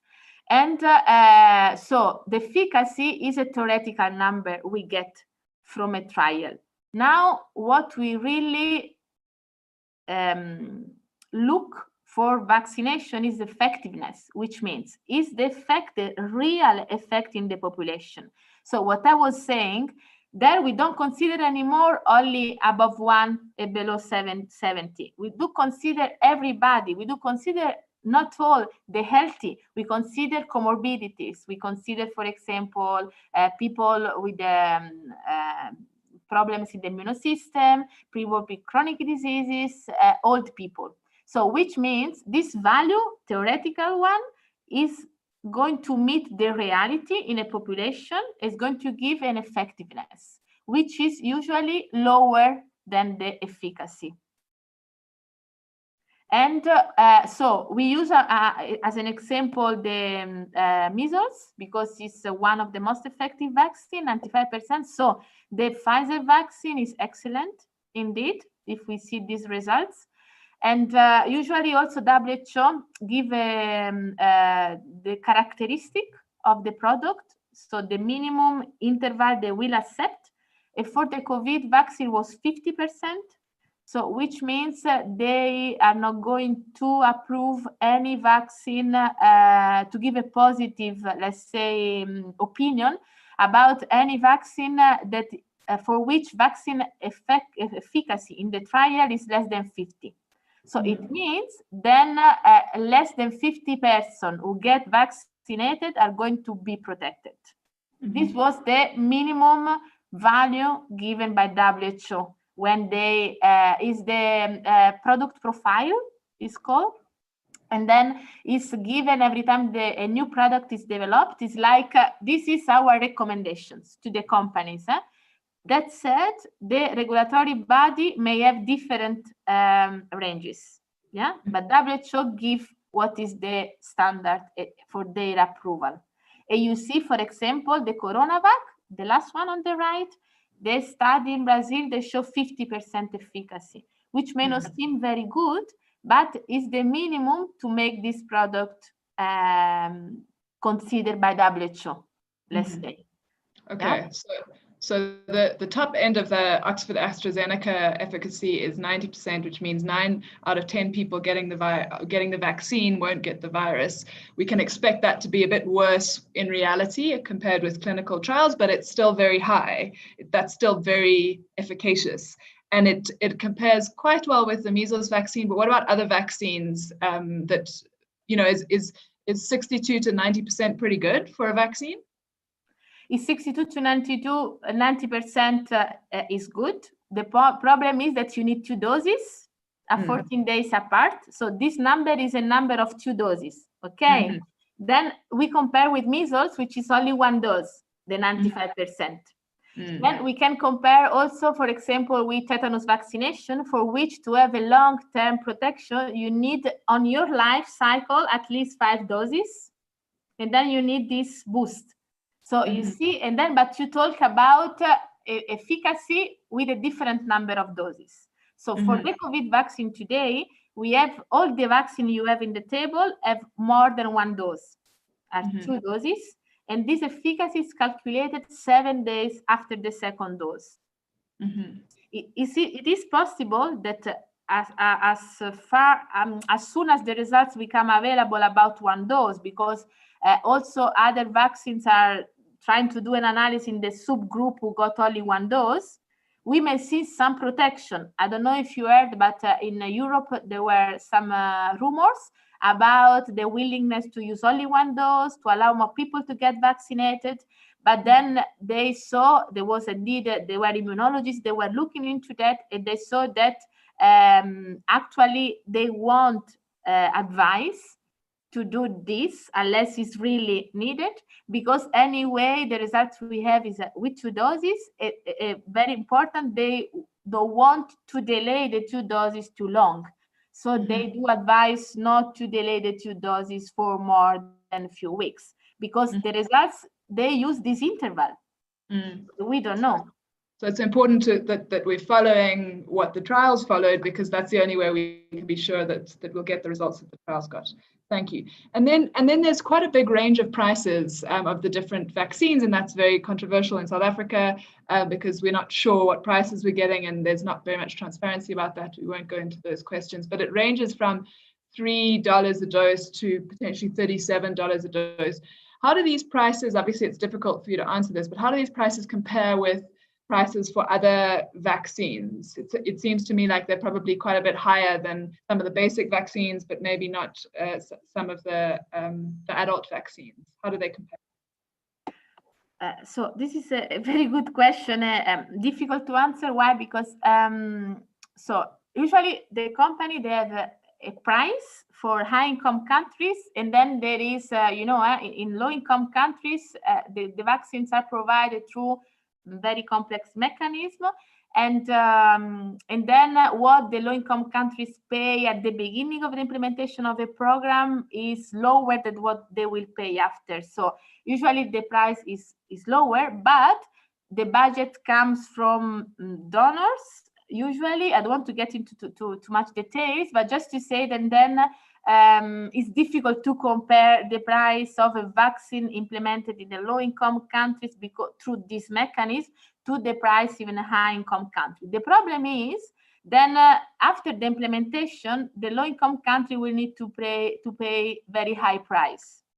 So to maintain, the program and the vaccine. One example I can give you is the papillomavirus vaccine. So the HPV vaccine is a very good vaccine. We know very important in people living with HIV, and the cost in Europe is €80 per dose.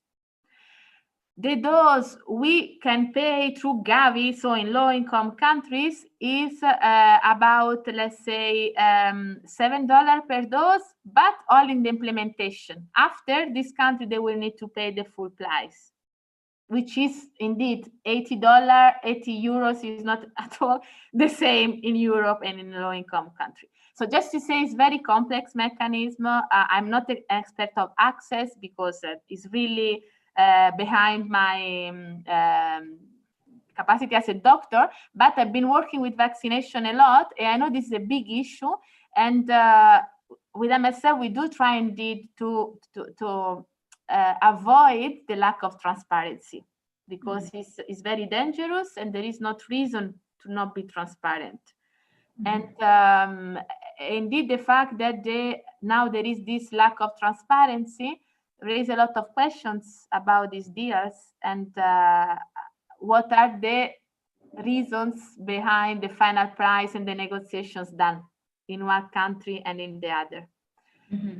But just to say, then to compare with the measles vaccine that we use in our campaign, the cost is less than $1 per dose. And to compare now, you can compare with the AstraZeneca vaccine, the RNA vaccines, which are extremely expensive.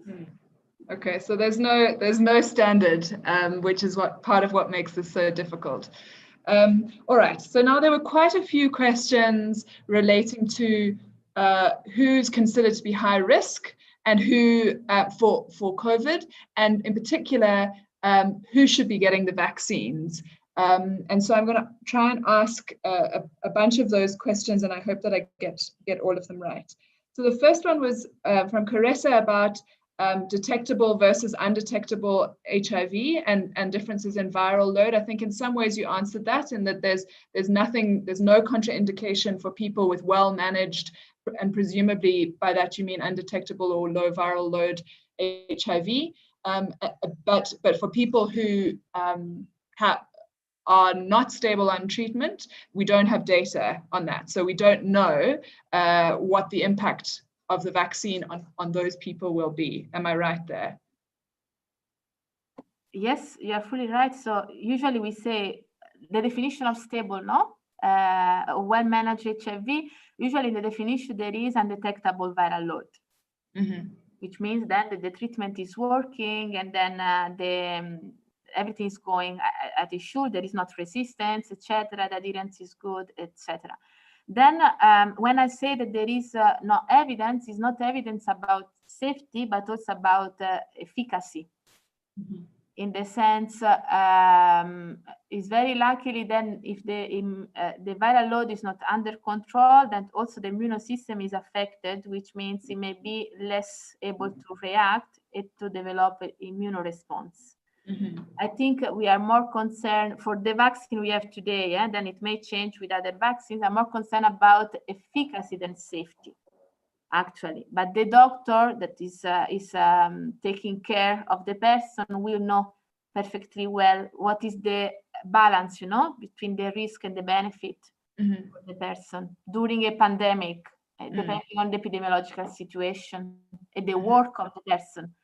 Because also, for example, now there are many health workers, they have also other comorbidities, like also HIV. So this will need really to be thought carefully about the person. Okay, and then somebody asked, Andile from the YouTube link asked whether the vaccine works if your immune system is very weak, and I see that you've got immunocompromised people. There's a lack of data on, but if you've just got a particularly weak immune system, is the answer the same, that the doctor will consider whether it's worth vaccinating you or not? Yeah. The problem is, as you can understand, immunocompromised people were not in the trial. And so we don't have data, and we can base our conclusions on assumption or on what we know of other vaccine in immunocompromised. That's it. So I think it's really the lack of data. For this, I wanted to be clear about contraindications versus lack of data. Yeah, that's important because it's we didn't test everything in the trials. But in South Africa, in the AstraZeneca trial, at least, people living with HIV were included in the trial. So there is data here, and that's part of the reason, as I understand it, that the trial happened here. Was because of our population of people living with HIV. So we are getting that data, as I understand it. Soon, I hope yes, indeed. Unfortunately, when I look, so we were very happy. I mean, like scientific community, to see that there were also trials ongoing in Africa and not only in other continents, because also, we wanted to be sure that there is no difference in ethnicity, let's say, also in the response.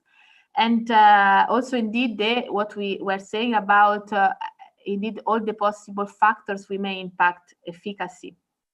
And indeed, the question about HIV was there since the beginning. And I think it's great that South Africa was one of the countries where the trial was done. But as you know, the trial is still ongoing. So we have data, but are very small. And I believe that they do prefer to have solid evidence before publishing, which is understandable. Is preferable also to avoid, confusion.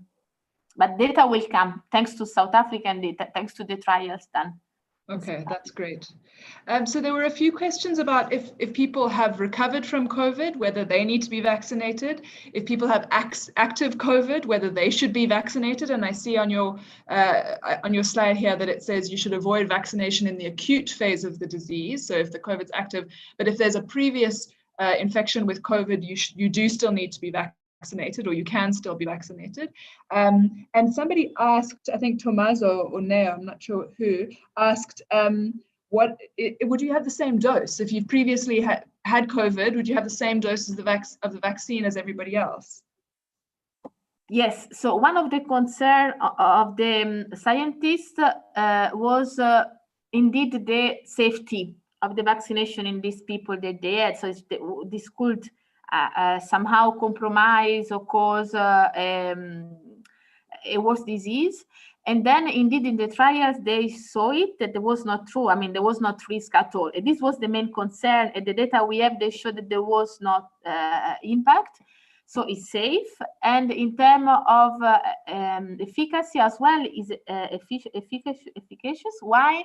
Because anyway, we saw from the article I showed that the immunity from previous COVID doesn't last long. So they say 5 months. For this WHO, in the recommendation they give, for example, about Pfizer vaccine, they say that the person with the previous COVID should be vaccinated close to 6 months after the infection, because they think in a context of shortage of doses, these doses can be left for somebody who may need them more. Okay. But, so, yeah, sorry. No. But as I said, in Europe or in countries where the vaccination is going on, there is no screening done previous vaccination. Okay, somebody asked that. So there's not going to be a COVID test as you go and get your vaccine. They will vaccinate you sort of regardless, as long as you don't have contraindications. And pregnant women, I mean, pregnant women weren't in the trials, because trials never happen on pregnant women because of the possible effects, and yet they are at higher risk of COVID. Are we going to get anything more about that when further trial data comes out? I don't think, in the sense, so this is the issue, vaccine or drugs for pregnant women. I mean, it happened to women to be accidentally pregnant during the trial. So they didn't plan a pregnancy, but between one dose and the second, they get pregnant during the 2 years of follow-up. So for sure, we will get some that got pregnant, and thanks to those, we will be able to have some information. But as this was not planned as a primary endpoint, it will never be in any trial, then indeed we are not going to have strong evidence about it. And but again, it will depend, for example, also on the phase 4. If, for example, if somebody, scientists, institution, they will decide to target with vaccination pregnant women, they will decide, for example, to do a study on this, and then they will allow us to have more data. So this is possible in a phase, let's say a phase where the vaccine are rolled out, so are available in the country.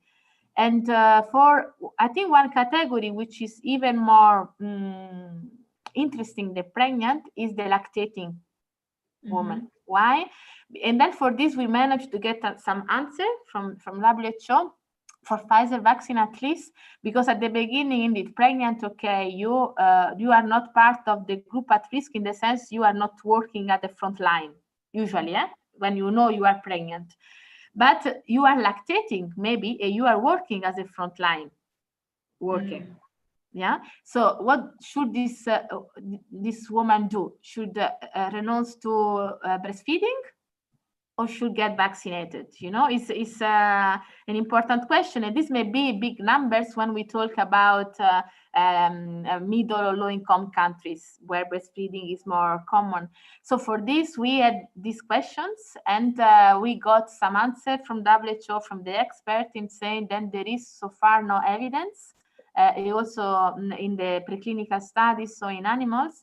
And then, but again, we don't know, we don't have the data to say if there is a risk for the fetus. So there is a choice, again, done case by case, because there is not the evidence, but there is reassuring information, so from the experts.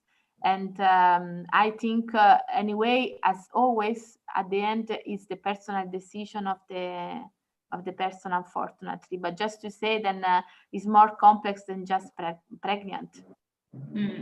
Okay, thank you. So we're almost at the end of the written questions, and then we'll open it up for oral questions. We'll try and make these last few a bit quick. The last question on this slide was, given that there's no contraindications for people with diabetes or cancer or stable HIV. Do we know about the impact of the vaccine on other medicines that people may be taking? Yeah, so this I look because it will depend indeed in each vaccine. I cannot answer in general this question because, as you know, I don't want to lie to you. It really will depend, as each vaccine is specific. And then I, as a doctor, I would like to see the company to tell me that there is not interaction, or I can take myself a decision. So far for the Pfizer, AstraZeneca, there is not.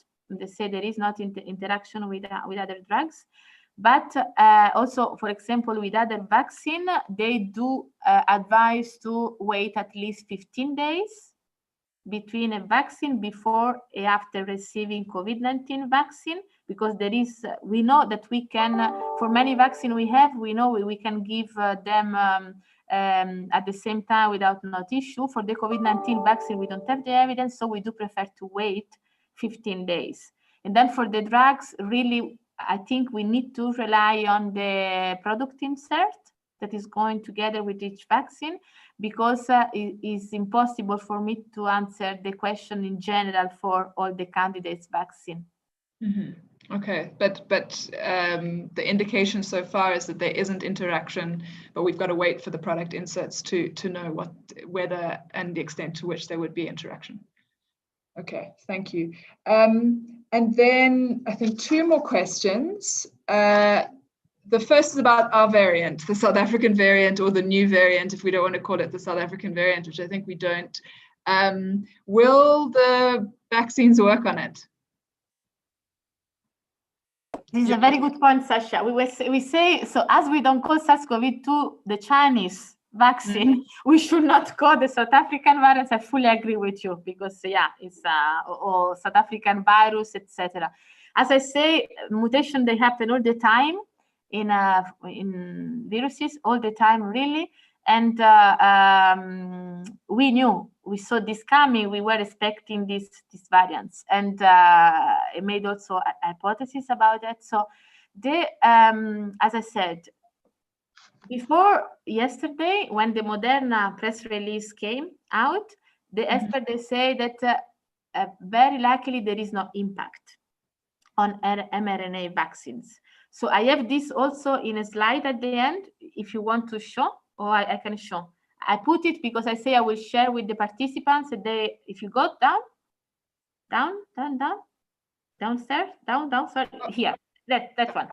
So if you see this slide, I don't know, so you see that some summary of functional impact of key mutations. So you see there are the South African, the variants identifying South African in Brazil and UK. So there are on the right of the table, you can see the functional impact, which means real impact on the behavior of the virus or the transmission or the pandemic. And then you can see there is transmissibility, which we know today for the South African, UK variant, the Brazilian is higher. So there is an impact. The variant is more efficient in transmitting. Then also therapeutic monoclonal escape, which is indeed has been tested against the monoclonal antibodies or recovering people, which is one of the optional therapy, experimental therapy. And then also polyclonal escape, and the last one, impact on vaccine efficacy. As you see, the color yellow means a potential impact, and the green, no impact. So if you look at the variant we talk about, B1351, the South African variant, so the experts, they believe that there is no potential impact from the mRNA vaccine, because the vaccine, they are today broadly distributed. But so what they need to do is, as Moderna did, is to actually test the blood of recipients, so the people who got vaccinated, against the variant, and to really see if this neutralizing antibody, which are those that matter, actually those that we really allow to have a protective immune response, are still effective. So this, I put it here just to show that there is an evidence which is changing. Yeah, and the AstraZeneca one? Is not there. So because indeed there is no AstraZeneca has been used a lot in UK, where the UK variant is, we know, and then there has not been so far any claim from any article published and nothing about that. But I'm sure we will know very soon, because this is an issue which is, I think, now a priority for everybody. So the point is, as I said before, so these vaccines are all developed for the spike protein. So only the mutation that they happen on the spike are going to affect these vaccines. This is already something very important. If the mutation is not on the spike, there is not even reason to think that there is an impact. But this is the South African variant has impacted the spike. Yeah, and for this they test it. Yeah. Yeah. Okay. So we're waiting to hear from AstraZeneca, depending on their tests, as to whether it should work. The indications I've heard elsewhere suggest that there shouldn't be too much of an impact, but we need to wait for the science. Indeed. And also because new variants will come, unfortunately. So I think every time we have an answer, then we will have a new question. And this is what I think what is good for me of the vaccine that can be developed quite quickly, like the mRNA vaccine, that if it's true that then there is a resistance, then a new vaccine can be developed quickly and then can become effective. Okay. All right. And then just the last written question was about from Lydia, and it was about whether it is whether it's a internationally enforced practice that only governments can purchase vaccines rather than the private sector or NGOs or anyone else. I mean, not at all, in the sense that nobody wants this. I mean, I don't think that it was a decision, like who is going to purchase. The point is that many countries put money on the development of these vaccines. Company started developing vaccine at no cost, almost some. And then somehow there was a deal even before starting producing the vaccine, somehow, a political commitment. So I can assure you, we are not happy at all not to be able to purchase the vaccine one day. There is a lot of movement internationally trying to make all the process more transparent and fair. And I'm sure we will see soon as well a change on this, because there is a lot of pressure. So I think also the fact that the African vaccination task group manage is very good, because you see there are different bodies all fighting for the same. I think somehow there are people that they think that this is going to jeopardize somehow the COVAX mechanism, but we know that the COVAX mechanism is actually weak. So we need to find for alternative solutions. This is the reality. And I'm sure after Andrew will be able to tell more. He also wrote that he can provide more details about prices, all these aspects. Okay, great. Thank you. All right, so everyone, that's I hope that we've managed to cover the questions that were written in the text. I think we've got another about 20 minutes for oral questions. If you'd like to ask a question, I ask that you put your hand up and I'll call on you.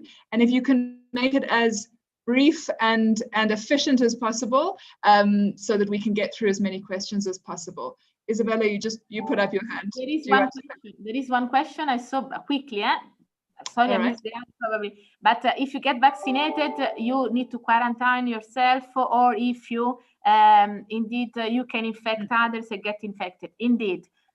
Yes, good question. So the protection starts after the second dose. So you, anyway, even after the second dose, you need to continue to respect all the barriers, because as we say, there is not protection, which is 100%, and we don't know the impact on transmission. So yes, but you don't need to quarantine yourself. You just need to respect what you do now to have exactly the same practices. Thank you. Sorry, I missed that one. All right, do we have any further questions from participants? Please stick your hand up. Don't be shy. Also, because I want to hear your voices to see you. I'm just myself is Sasha, which is great. She's beautiful, but it would be nice to see you as well. Absolutely. Any more questions? There was one question that, oh, sorry, Julia, you go ahead, please.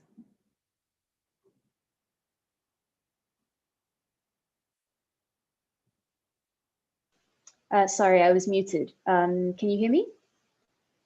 Thank you very much for the presentation. It's been absolutely fascinating. I'm learning a lot.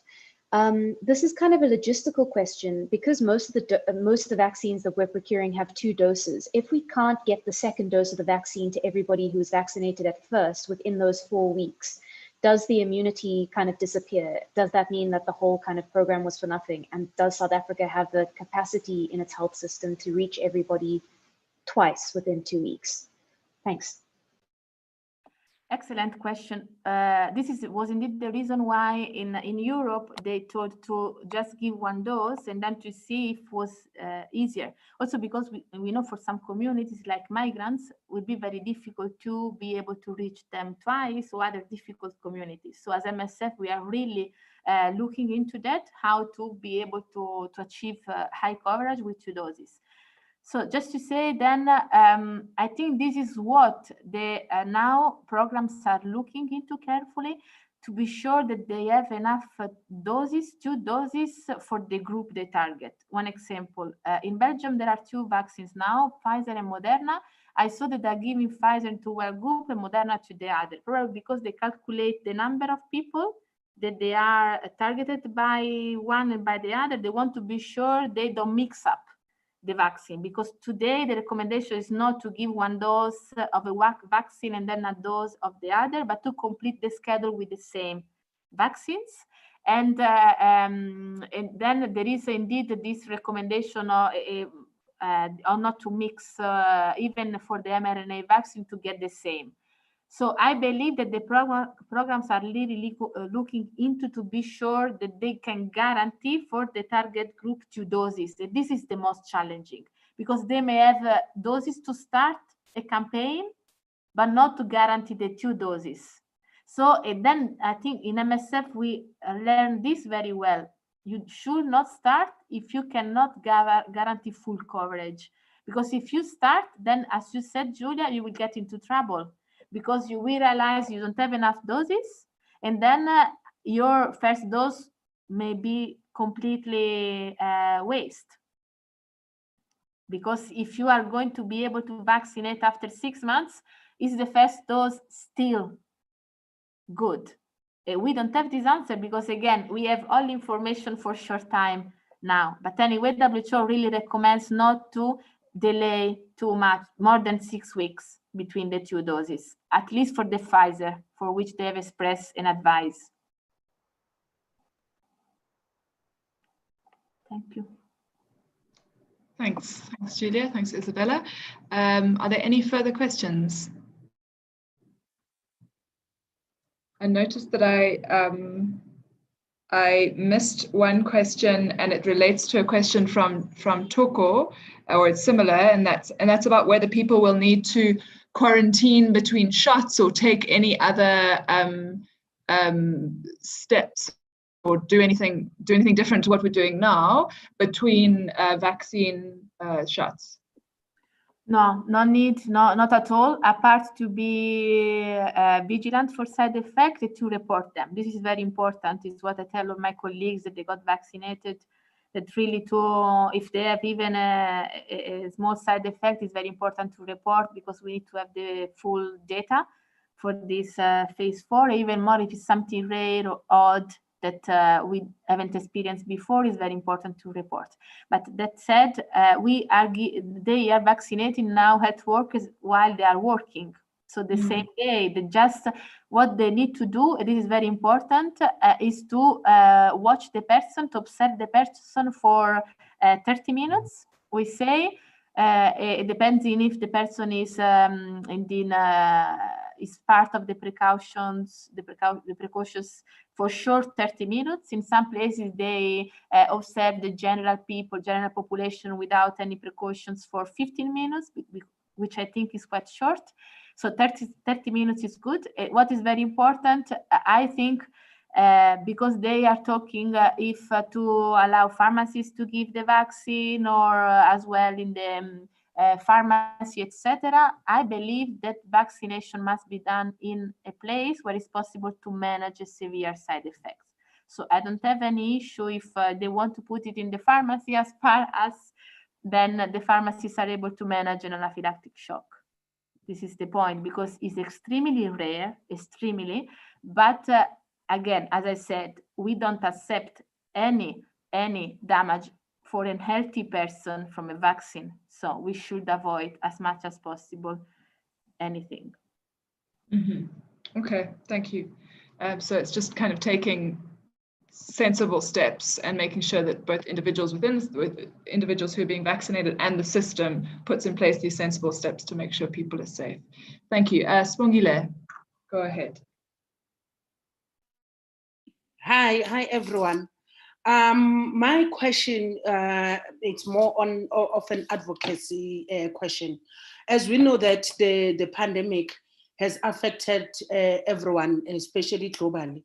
So in my mind, I think it's not fair for a vaccine to be about $3 to $7, especially for countries like South Africa with 54 million people in the country. That means then maybe we can be able to buy the first dose, but the second dose, then it will be difficult, knowing that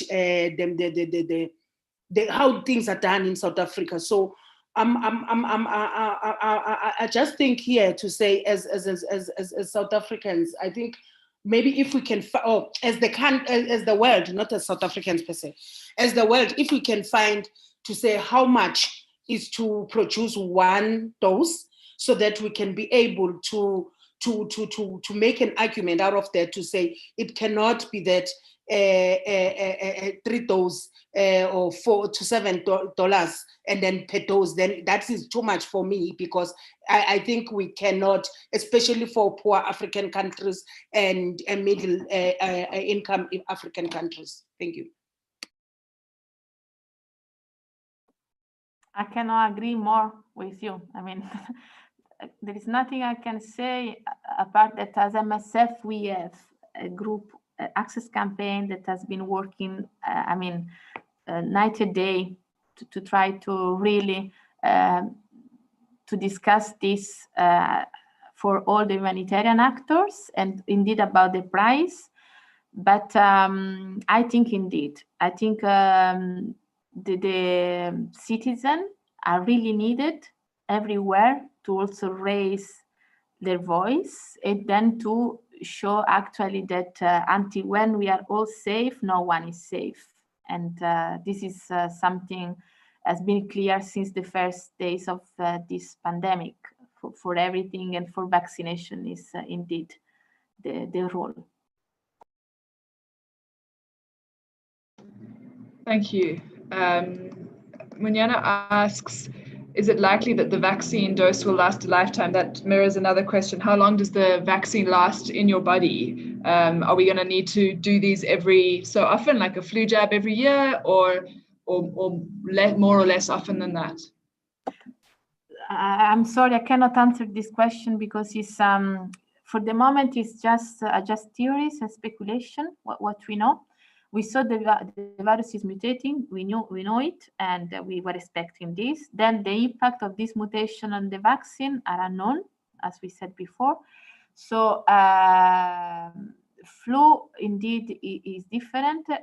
Influenza virus is different than coronavirus, and if we are going to get at the same level where each season a new vaccine needs to be developed, I think it's too soon. Now we have to control the pandemic. I mean, really, and I can understand this is an issue because I say, I don't want to get a shot every 6 months. we have to trust science, and I'm sure nobody will be happy, apart the companies probably, sorry, but nobody will be happy to sell a vaccine every 6 months. So I'm sure I fully trust the regulatory body, the decision they will take, and the experts. So I one step for the moment, I think the most important is really to make the vaccine available to everyone. At least these 2 doses needed, hopefully 1, if a vaccine with 1 dose will become available. And then, we will start from there, you know. So I'm sorry, I don't have an answer to that. We got another question just now through YouTube, and that's what happens if you contract COVID between the doses? It happens that is possible. There is, will be not the first time that somebody gets a disease in the window period we call between the vaccination and the immunization. What I say at the beginning, so you get vaccinated, but still your body needs to mount the immune response. So there is a window that we call is 7-10 days according to the vaccine. So it's absolutely possible. It's possible you were incubating SARS-CoV-2 the day of your vaccination. You didn't know because you didn't have any symptoms, and you will start developing the symptoms after. This is not because the vaccine was not effective, it's just that the vaccine was too late. I mean, this is how it is. Also, if you get infected during the window period, is the same. And still, don't forget that even if vaccinated, you are not protected 100% by the vaccine, because no vaccine is effective 100%. And so then would it be for the doctor, your doctor, to advise you on whether you should be taking the second shot or extending it so that you're not taking it while you have active COVID? Yeah, this question allows me to answer another question that we get often. We didn't ask today. So the PCR test result, the antigenic test, are not affected by vaccination.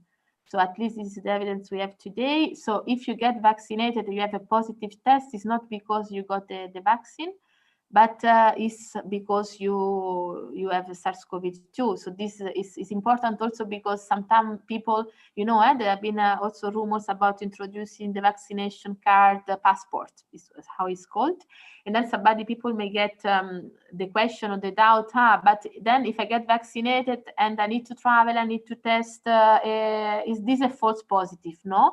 Anyway, we discourage to travel just before the vaccination, because it's very good for us to wait for the side effects, so not to travel the day of vaccination or the day after, but still to have time to have a good immune response if you had your pain or fever the 2 days after vaccination. But then there is no cross, let's say, reaction between the vaccination and the test results. Okay, that's important. Thanks. We have time for one more question before we move on to Andy Gray's section. Is there anybody who has a last burning question? Please stick up your hand if you do. There was one final question on YouTube from Pumeza, which is about whether there will be separate vaccination sites or whether it'll be integrated into the service, and I'll answer that. It's not 100% clear. It looks like there's an intention to integrate vaccination into our normal health service. So vaccination will be provided at health facilities, clinics, hospitals, as well as GPs offices. We know that Dischem and Clicks have offered to, which are pharmacy groups, have offered to be part of the vaccination rollout. We also know that there's an intention that occupational health services like mining hospitals and that kind of thing will participate. So it seems like they're going to be integrated into the system. Of course, for us, we know that our system's already overloaded, and so we wouldn't want this to create extra burden on the system, and we haven't heard from government how further resources, human and other, will be brought in to ensure that vaccination can happen smoothly and doesn't disrupt other healthcare services. So if there's no more questions, which it doesn't look like there are, I think you've answered all of our many, many questions. Thank you so much, Isabella. If further questions pop up, I hope that we can transmit them to you and then send them out to participants. I will remain anyway, because I'm also very interested in the presentation of Andrew. And so if there are questions after, they are welcome always. Thank you. And Thank you. Thank you so much. That was such an informative and clear and interesting presentation. We really appreciate it. Okay, Andy, over to you. Thanks very much, Sasha. Let me see if I can share my screen. And there it goes. We can see that. Thanks. And you can see it now in full screen. Okay, Yes. so I thought I would start, and intriguingly, Isabella and I used exactly the same slide from Nature. A little bit about what would be in a dossier. So when we talk about the evidence that the regulator gets, it's the evidence all the way from the non-clinical studies, so those animal studies that are done, the toxicology studies, and then the 3 phases of studies in humans, the healthy volunteer studies in phase 1, and then the phase 2 and phase 3, which try to see if the medicine actually works. But in compressing this process, a lot of this has become overlapped. So in phase 1, for example, we might want to check for late side effects, even in those healthy volunteers. But without having to wait a whole year, you would start phase 2 after a number of months after the initial phases. And in the same way, phase 2 data might not be complete before you start phase 3. And in fact, we now are registering these products, or at least giving them provisional registration around the world before the full phase 3 data are in. So we know the full number of people have been dosed, we know what their short-term efficacy looks like, and we know about short-term side effects, but there's long-term follow-up in order to see if anything happens up to 12 months after that injection. All of that is then put together to the regulators, but the pieces can also be submitted as they get generated, and that's what is called a rolling review. So where the regulator is getting each piece as it gets finished, and then at the end, the whole dossier will be put together and a decision is taken.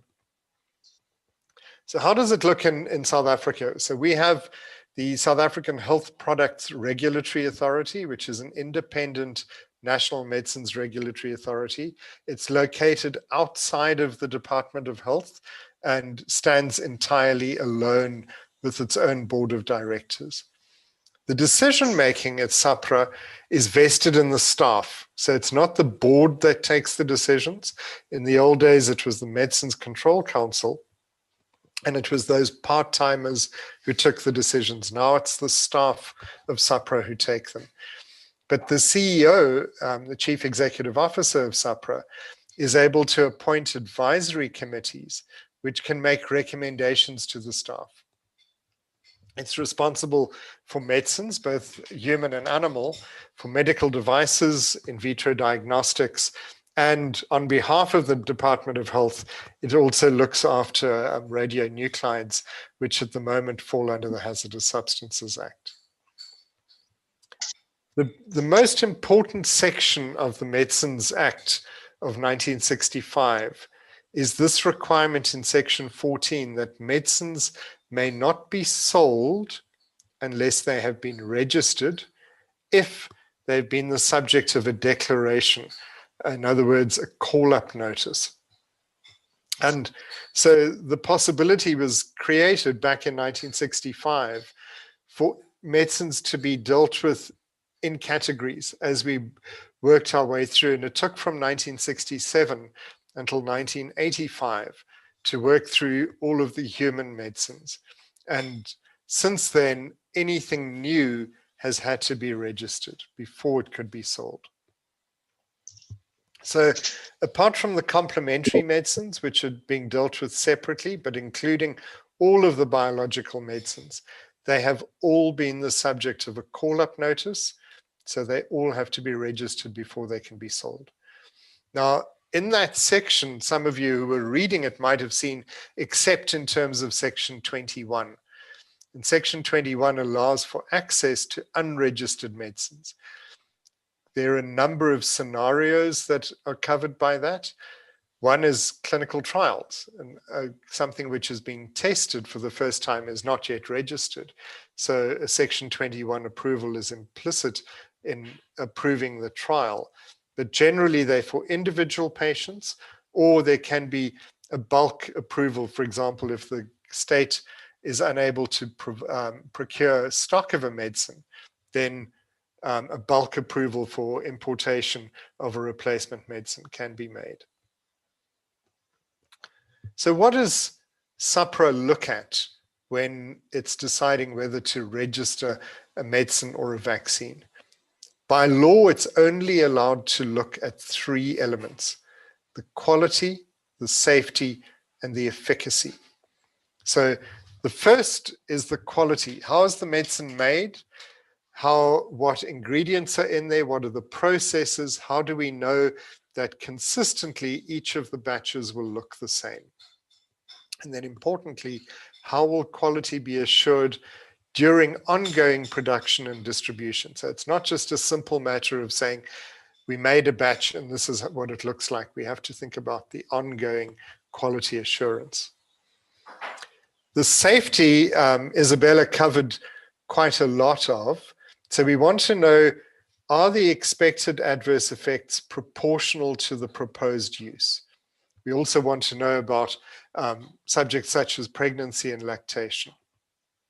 So how do we find that? Firstly, by doing non-clinical studies. So giving the medicine to animals and seeing what effects they get. And you can take higher doses and see what is the gap between the level at which you get no adverse effects and the level at which every animal gets an adverse effect.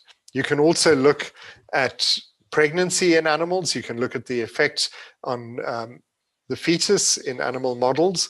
And in those cases, we often use mice or rats or non-human primates. We then want to know in the clinical trials what the side effects look like. And Isabella covered the sorts of numbers. So the first in human studies are done in small numbers, one at a time. Give the medicine to the first human volunteer who's healthy, usually male, in 20s and 30s, and see what the immediate acute effects are. Repeat that in a second participant. And then in phase 2, we'll get some more data about safety, but also a little bit about efficacy. And in phase 3, the focus is really, does the thing work? But also, what are the side effects that we get? And you saw the columns in Isabella's slide. What is common? In other words, in more than 1 in 10 people, what happens in only perhaps 1 in 100, what happens in perhaps 1 in 1,000 people, and what are the really rare side effects that occur in even fewer people. But as she mentioned, we will only really know about all of the effects once we give this medicine to millions of people. So the second issue in safety is, how will further data on safety be gathered? So in this case with vaccines, they're called adverse events following immunization, or AEFIs. And we want to know, how will that be gathered? Will there be a targeted process to look for those side effects, what's called a risk management plan? And then we control access, looking at the safety and the efficacy to some extent, but largely the safety. Is this something which is prescription only, or is this something which can be sold in a pharmacy to be taken by a patient at home, or is this something which can only be used under professional advice? So as Isabella mentioned with these vaccines, we really want them to be administered in a place which is able to respond to those rare events, anaphylactic reactions, rare serious allergic reactions in people who get these vaccines. And we know that the number of cases is very, very small because we've now had millions dosed in the US in particular. Then we want to look at efficacy, the third element. Does the medicine achieve its proposed purpose in preventing or treating a disease or a symptom? And are there important differences in effect between patient groups, be that on age, on sex, on comorbidities, or taking other medicines? I just wanted to emphasize something about vaccine efficacy. Vaccine efficacy is a relative risk reduction measure. So we look at the risk in those who are unvaccinated minus the risk in those who are vaccinated. That should give us a positive answer, divided by the risk in those who are unvaccinated and multiply by 100. So it's not as simple as saying that 9 out of 10 people who are vaccinated will be protected. You're talking about the relative change in the risk of getting the disease between those who are vaccinated and those who are not vaccinated. So who makes that decision and who does the screening? A full dossier runs to hundreds and hundreds of pages. The Pfizer dossier downloaded is 1.98 gigabytes of data. It goes through an internal screening, so the staff first look at it and decide which of the committees or external evaluators will look at which parts of that. So some are looking at the quality, that's the pharmaceutical and analytical, and in this case, the biological committee. Some will be looking predominantly at safety and efficacy, that's the clinical committee, or in this case, the biological medicines committee again. Some will look at the scheduling, and the focus is there predominantly on the safety data as well. And then the pharmacovigilance committee might be looking at the risk management plan, the labeling, the professional information, what is often called the package insert, the patient information leaflet. Each one of those reviews is subject to a peer review. So a second evaluator or a second committee member will look at that review and make a recommendation. There is the possibility of the whole committee coming together to discuss the review, especially if there's a difference of opinion between evaluators or committee members. And then a recommendation is given to the authority, and the senior staff of the authority take that decision, and it is issued in the name of the CEO. Together with that decision come conditions of registration. So a certificate of registration is given, and then there are conditions.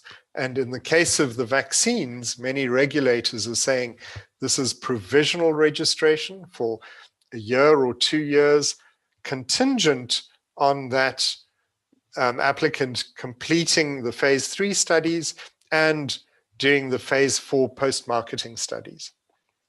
In addition to the conditions, the regulator also specifies the wording of the professional information and the patient information leaflet. Importantly, the SAPRA decision has nothing to do with the price. It doesn't consider the price, and it cannot, by law, make a decision on the basis of price. The single exit price, if it's to be sold to the private sector, is set by the manufacturer or importer. There are important differences in the way that the Medicines Act works now, since it was brought into effect the last amendments in 2017. And in particular, Section 2B allows SAPRA to enter into agreements to cooperate with any other regulatory authority, but they can liaise with other regulatory authorities or institutions, and they can share information. And a reliance model means the individual data doesn't have to be looked at.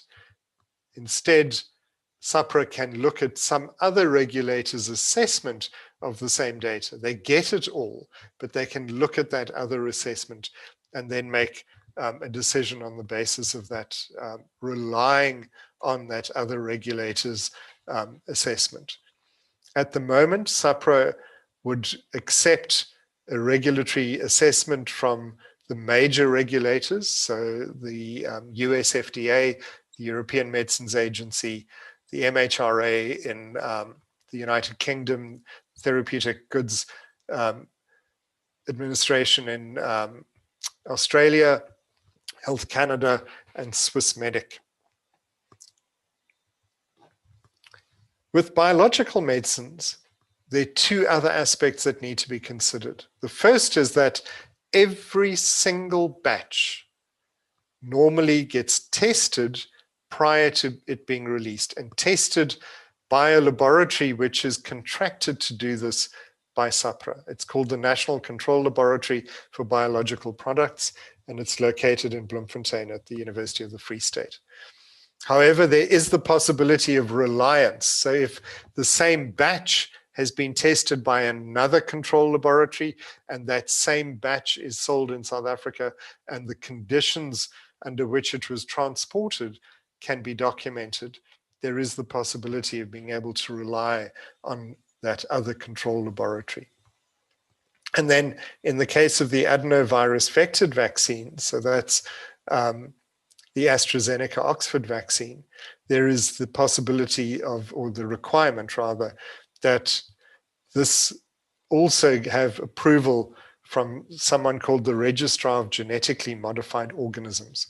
So within the Department of Agriculture, there is another approval mechanism, and that application is in place at the moment. So what about pricing?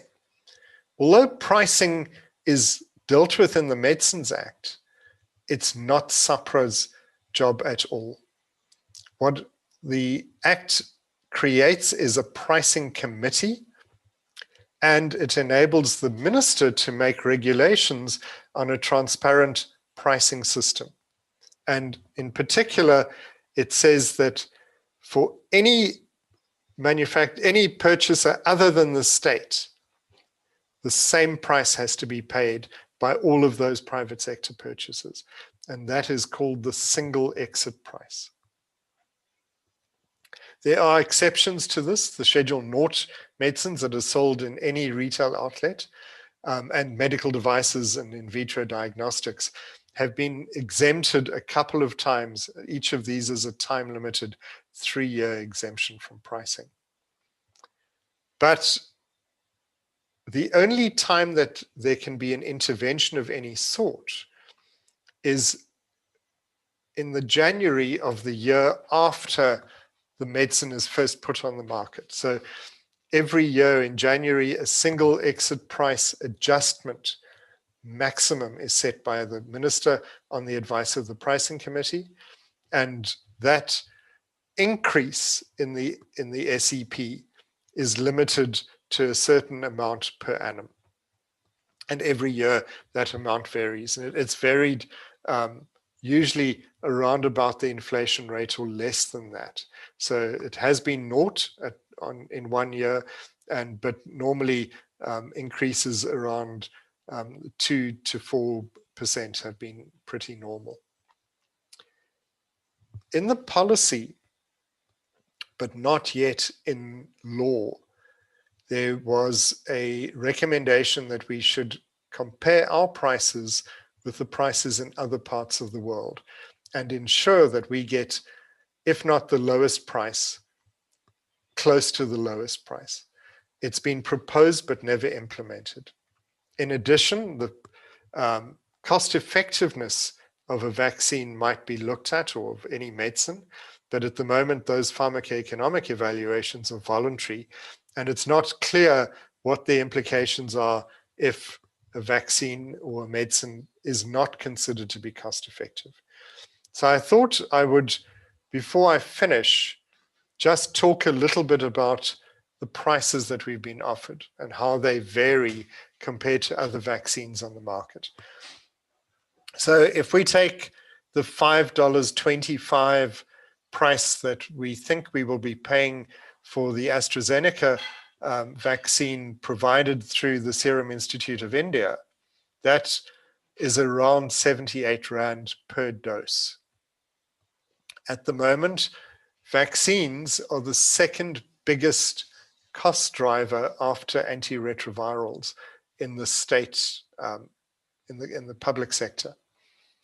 And the prices of some of those vaccines, I think, would be quite surprising to people. So if we look at 3 of those vaccines, the pneumococcal vaccine, the hexavalent vaccine, which includes 6 different antigens in it, and the human papillomavirus vaccine, those vary from 300 to 380 Rand per dose. With the hexavalent, 4 doses are given in the first 18 months of life. 2 doses of the human papillomavirus are given in grade 4 to 9-year-olds. And for the pneumococcal vaccine, there are 3 doses given in the first 9 months of age.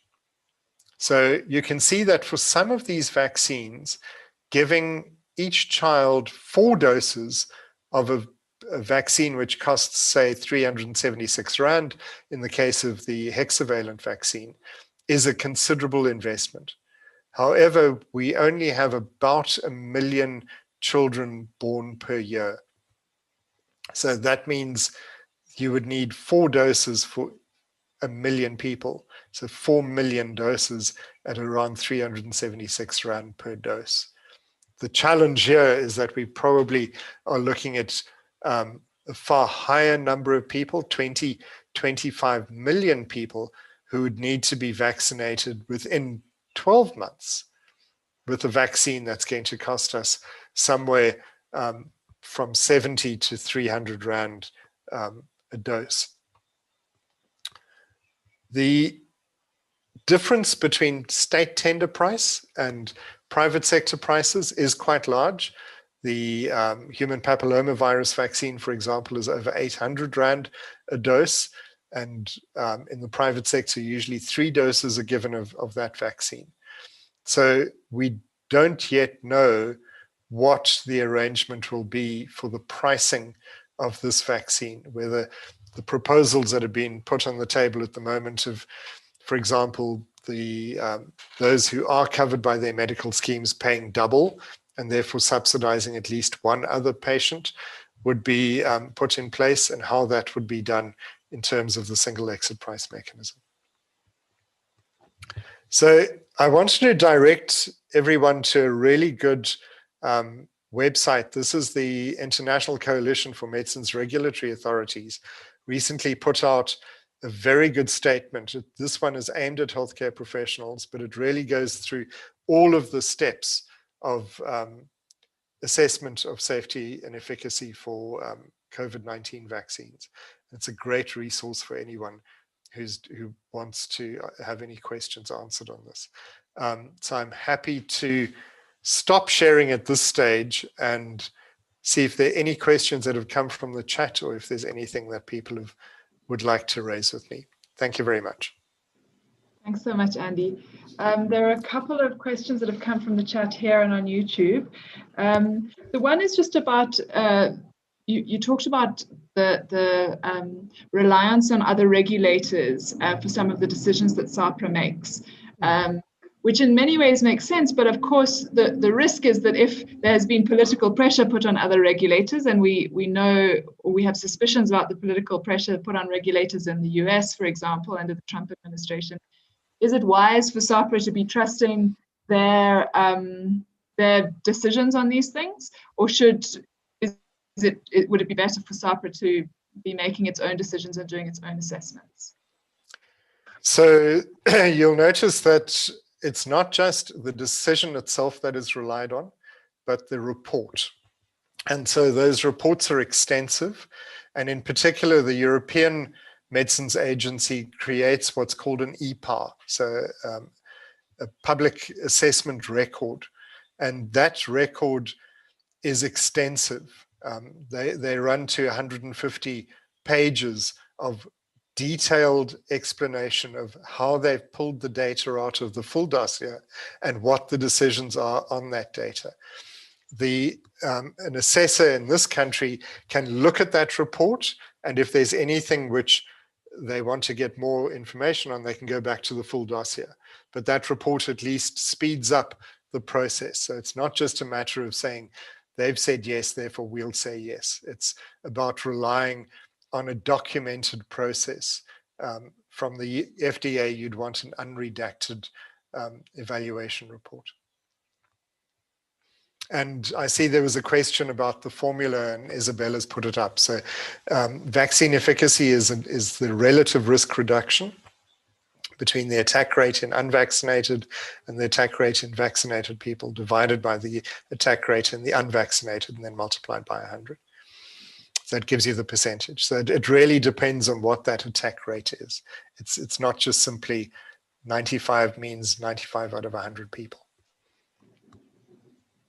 Okay, thank you. The last question was then just about the single exit price and how that relates just to the private sector. And the indications that we have at the moment is that, who knows if this will change, but that there are, that the state intends to do all of the purchasing using some money from the private sector, but that there will just be one purchaser of all vaccines, and that it will then be distributed in the public and private sector, and there'll be some compensation from the private sector to government to pay for its members. So would the single exit, if that remains the plan, would the single exit price come into it at all, or would it just be one price for vaccines in South Africa and then for the rest to be sorted out between government and the private sector? So my view is that it wouldn't apply at all. What I've seen in the media is often a misinterpretation. So, for example, there have been statements that the department could set the SEP at twice the acquisition price. And the point I wanted to get across there is that the department has no mechanism to set the SEP at all. The SEP is the choice of the manufacturer, but that is when it is marketing normally. Now, even if we were to have some sort of state tender price, and there's an exemption from tendering, there's a treasury exemption to say we're procuring differently because of this being a number of sources that we can go to, we can't put them one up against the other and get them to bid for a tender price. I think there should also be an exemption from the single exit price. Now, the question that should be raised is whether it's a good idea to allow the manufacturers to market this through the normal channels, or whether there should be some other mechanism to control access to it. And I think we should look back to the early stages of the pandemic, when we were heading into winter and there was a lot of pressure on the supply of influenza vaccine in this country. And there were allegations that some private sector purchasers seemed to get privileged access, others were unable to get it, or conversely, that the government was buying it all and no one else was getting it. And there was real concerns that some people who wanted flu vaccines just couldn't get hold of it, enough of it. So I think there is a good argument to be made for a more controlled system, but it has to be transparent. We have to know what volumes are bought, at what prices, and how the financing of that procurement will be done, mixing the fiscal contribution to a medical schemes contribution, or some sort of philanthropic contribution, or a contribution from companies, for example, wanting to cover their workers.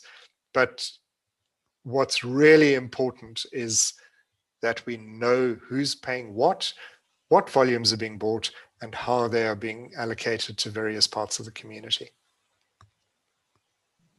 So again, the key question, the key issues of transparency and participation in this decision making, it applies to everything. Are there any further questions from anybody participating? Please just stick your hand up. There were a couple of questions in the chat that were for Isabella, and we'll go back to those afterwards. But are there any further for Andy? Please jump on in.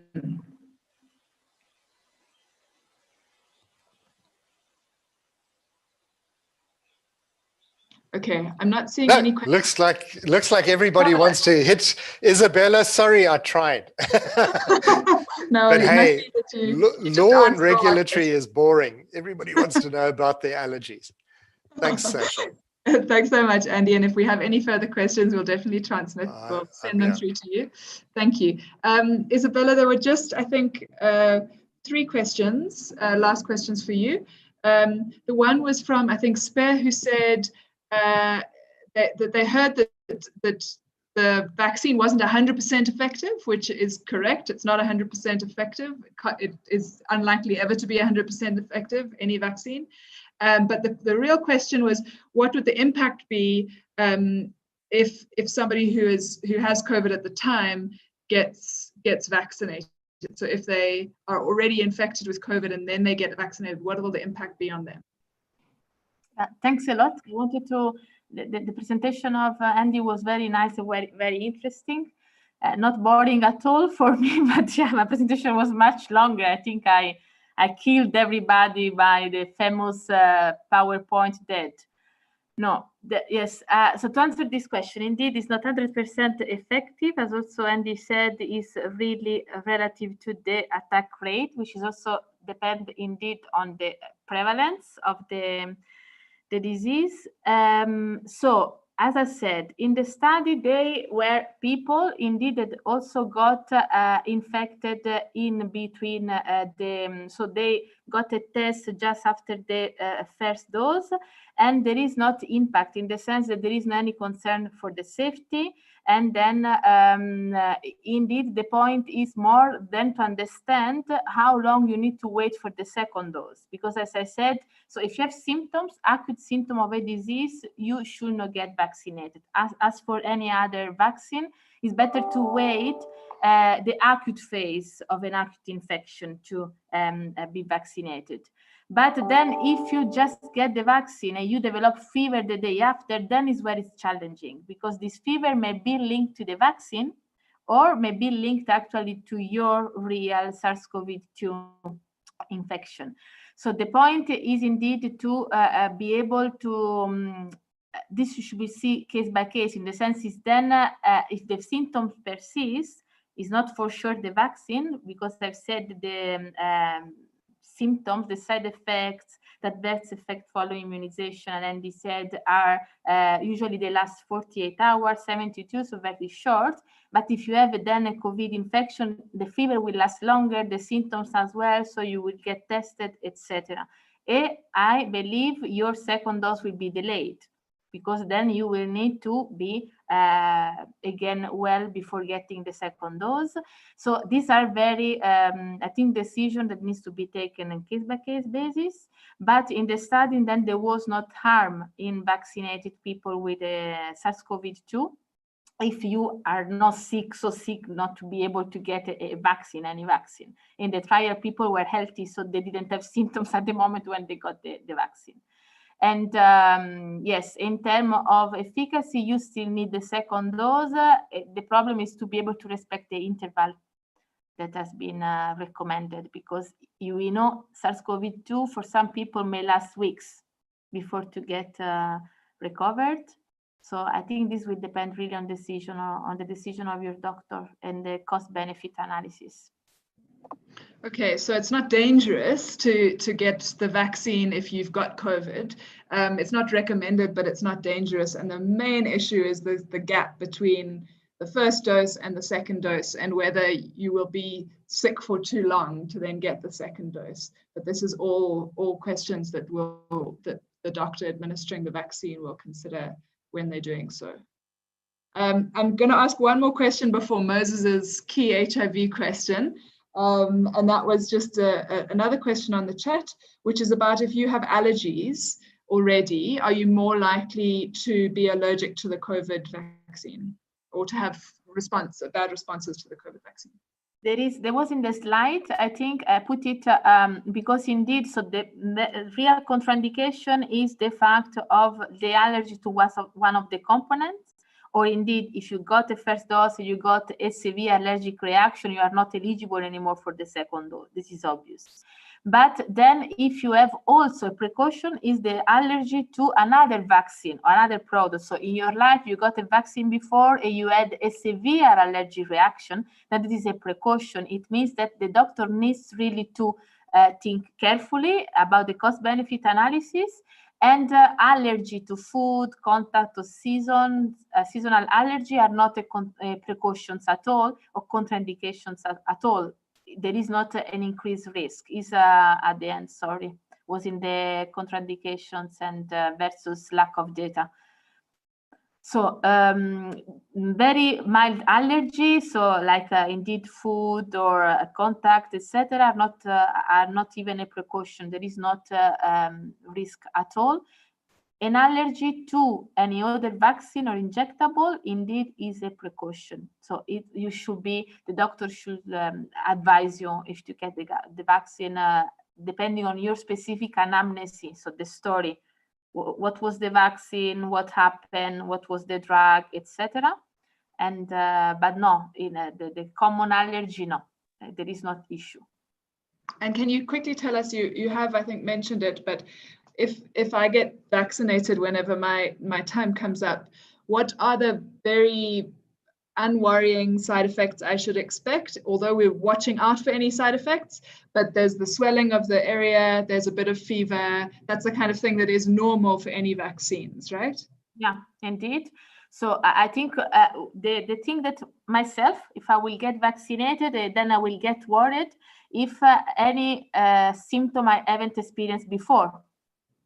You know, or thinking about neurological symptoms, or also if I feel heavily weak, or things that are not common. You know, everybody of us got a cold once, so we know. But then if you experience something that is uncommon, and then also lasting, so it's not short, not really few hours or few days, then I think in that case I will ask my doctor if this may be related to the vaccine. And the issue is that then you need to establish a time relationship, you know, because this can be like a coincidence or not. So, but anyway, it's very important to denounce, to record any possible side effect, and then there is an investigation to see if it was actually related to the vaccine or not. Mm-hmm. And then just a follow-up to that is Julia's question, will healthcare professionals be given guidelines on administering the vaccines and assessing contraindications and any side effects? So who will write these guidelines? As I said, for the Pfizer vaccine, the SAGE, that is the group of experts in immunization of WHO, wrote a specific guidance that for me is the reference I use for Pfizer vaccine, and they will do for any other vaccine that is going to be. As well, indeed, the regulatory bodies in the country, they will carefully also look at all the system to put in place to record side effects. This I'm sure will happen. And then I think also the health department will carefully also educate the doctors, inform the doctors about the management, etc. So guidelines will be available. For me, the reference is always WHO, because actually a national then health body will refer to this anyway. Okay, thank you. So then I think there we go. And Lydia says South African healthcare workers are already being registered for vaccinator training before being able to administer vaccines. So it's already happening. Now, the last question, which is of interest to many of the activists here, is about the HIV vaccine, and if this means that we're any closer to an HIV vaccine. This is a very difficult question. This will be fantastic, honestly. We know I've been working in the HIV field for many years before joining vaccination. And the point, I think, indeed, what we have done for the COVID-19 vaccines changed completely the history of vaccines. And you can tell, because never happened something like this before. So there are a lot of lessons learned, which will help to speed up the process. Then I think that there are some requirements that we need to be met, like the public interest, the availability of a platform which can be indeed used. It also can, for which the process can be speed up. So there are different aspects about that. But for sure, today we have more hope that we had 10 months ago, if in my personal perspective. I don't know if Andrew wants to add something about that. Yeah, I just wanted to make the point that actually a lot of the benefit has been in the reverse direction. So a lot of the work that was done on adenovirus vectored vaccines was originally done for HIV. And although those vaccines have not proven to be as effective as we wanted them to be, we learned a lot about how to pack genetic material into adenovirus and how to deliver those safely and what the safety issues are around viral vectored vaccines. HIV is very different. It mutates a lot more. It's the correlates of protection are not that well devised, but there is another aspect where there is an overlap, and that's the idea of broadly neutralizing antibodies and being able to convert those into monoclonal antibodies that could be used. So BNAbs that were, for example, found here in Durban in women who are persistently seronegative are being investigated to see if we can turn those into a medicine that we could use. Thank you. All right, I think I'm going to call it here because I don't think we have any more questions and we are already 15 minutes past our intended closure time. But I wanted to thank both of our presenters so much for giving us so much time today and answering our many, many questions. And also to thank all of the participants for asking those questions, for sticking with us, and for being interested in vaccine literacy. We'll be sending out the presentations from both of the speakers to everybody who's participated and have been and registered. If you didn't register and you're using the YouTube link, please let us know and we'll send those to you. And we've been recording the session, so it'll also be available. So thank you very much to everybody for your participation, and we hope you have a good day further. Bye. Thanks a lot. Thanks, Sasha. Thanks, Isabella. Thanks, Andrew. Bye. Ciao. Bye.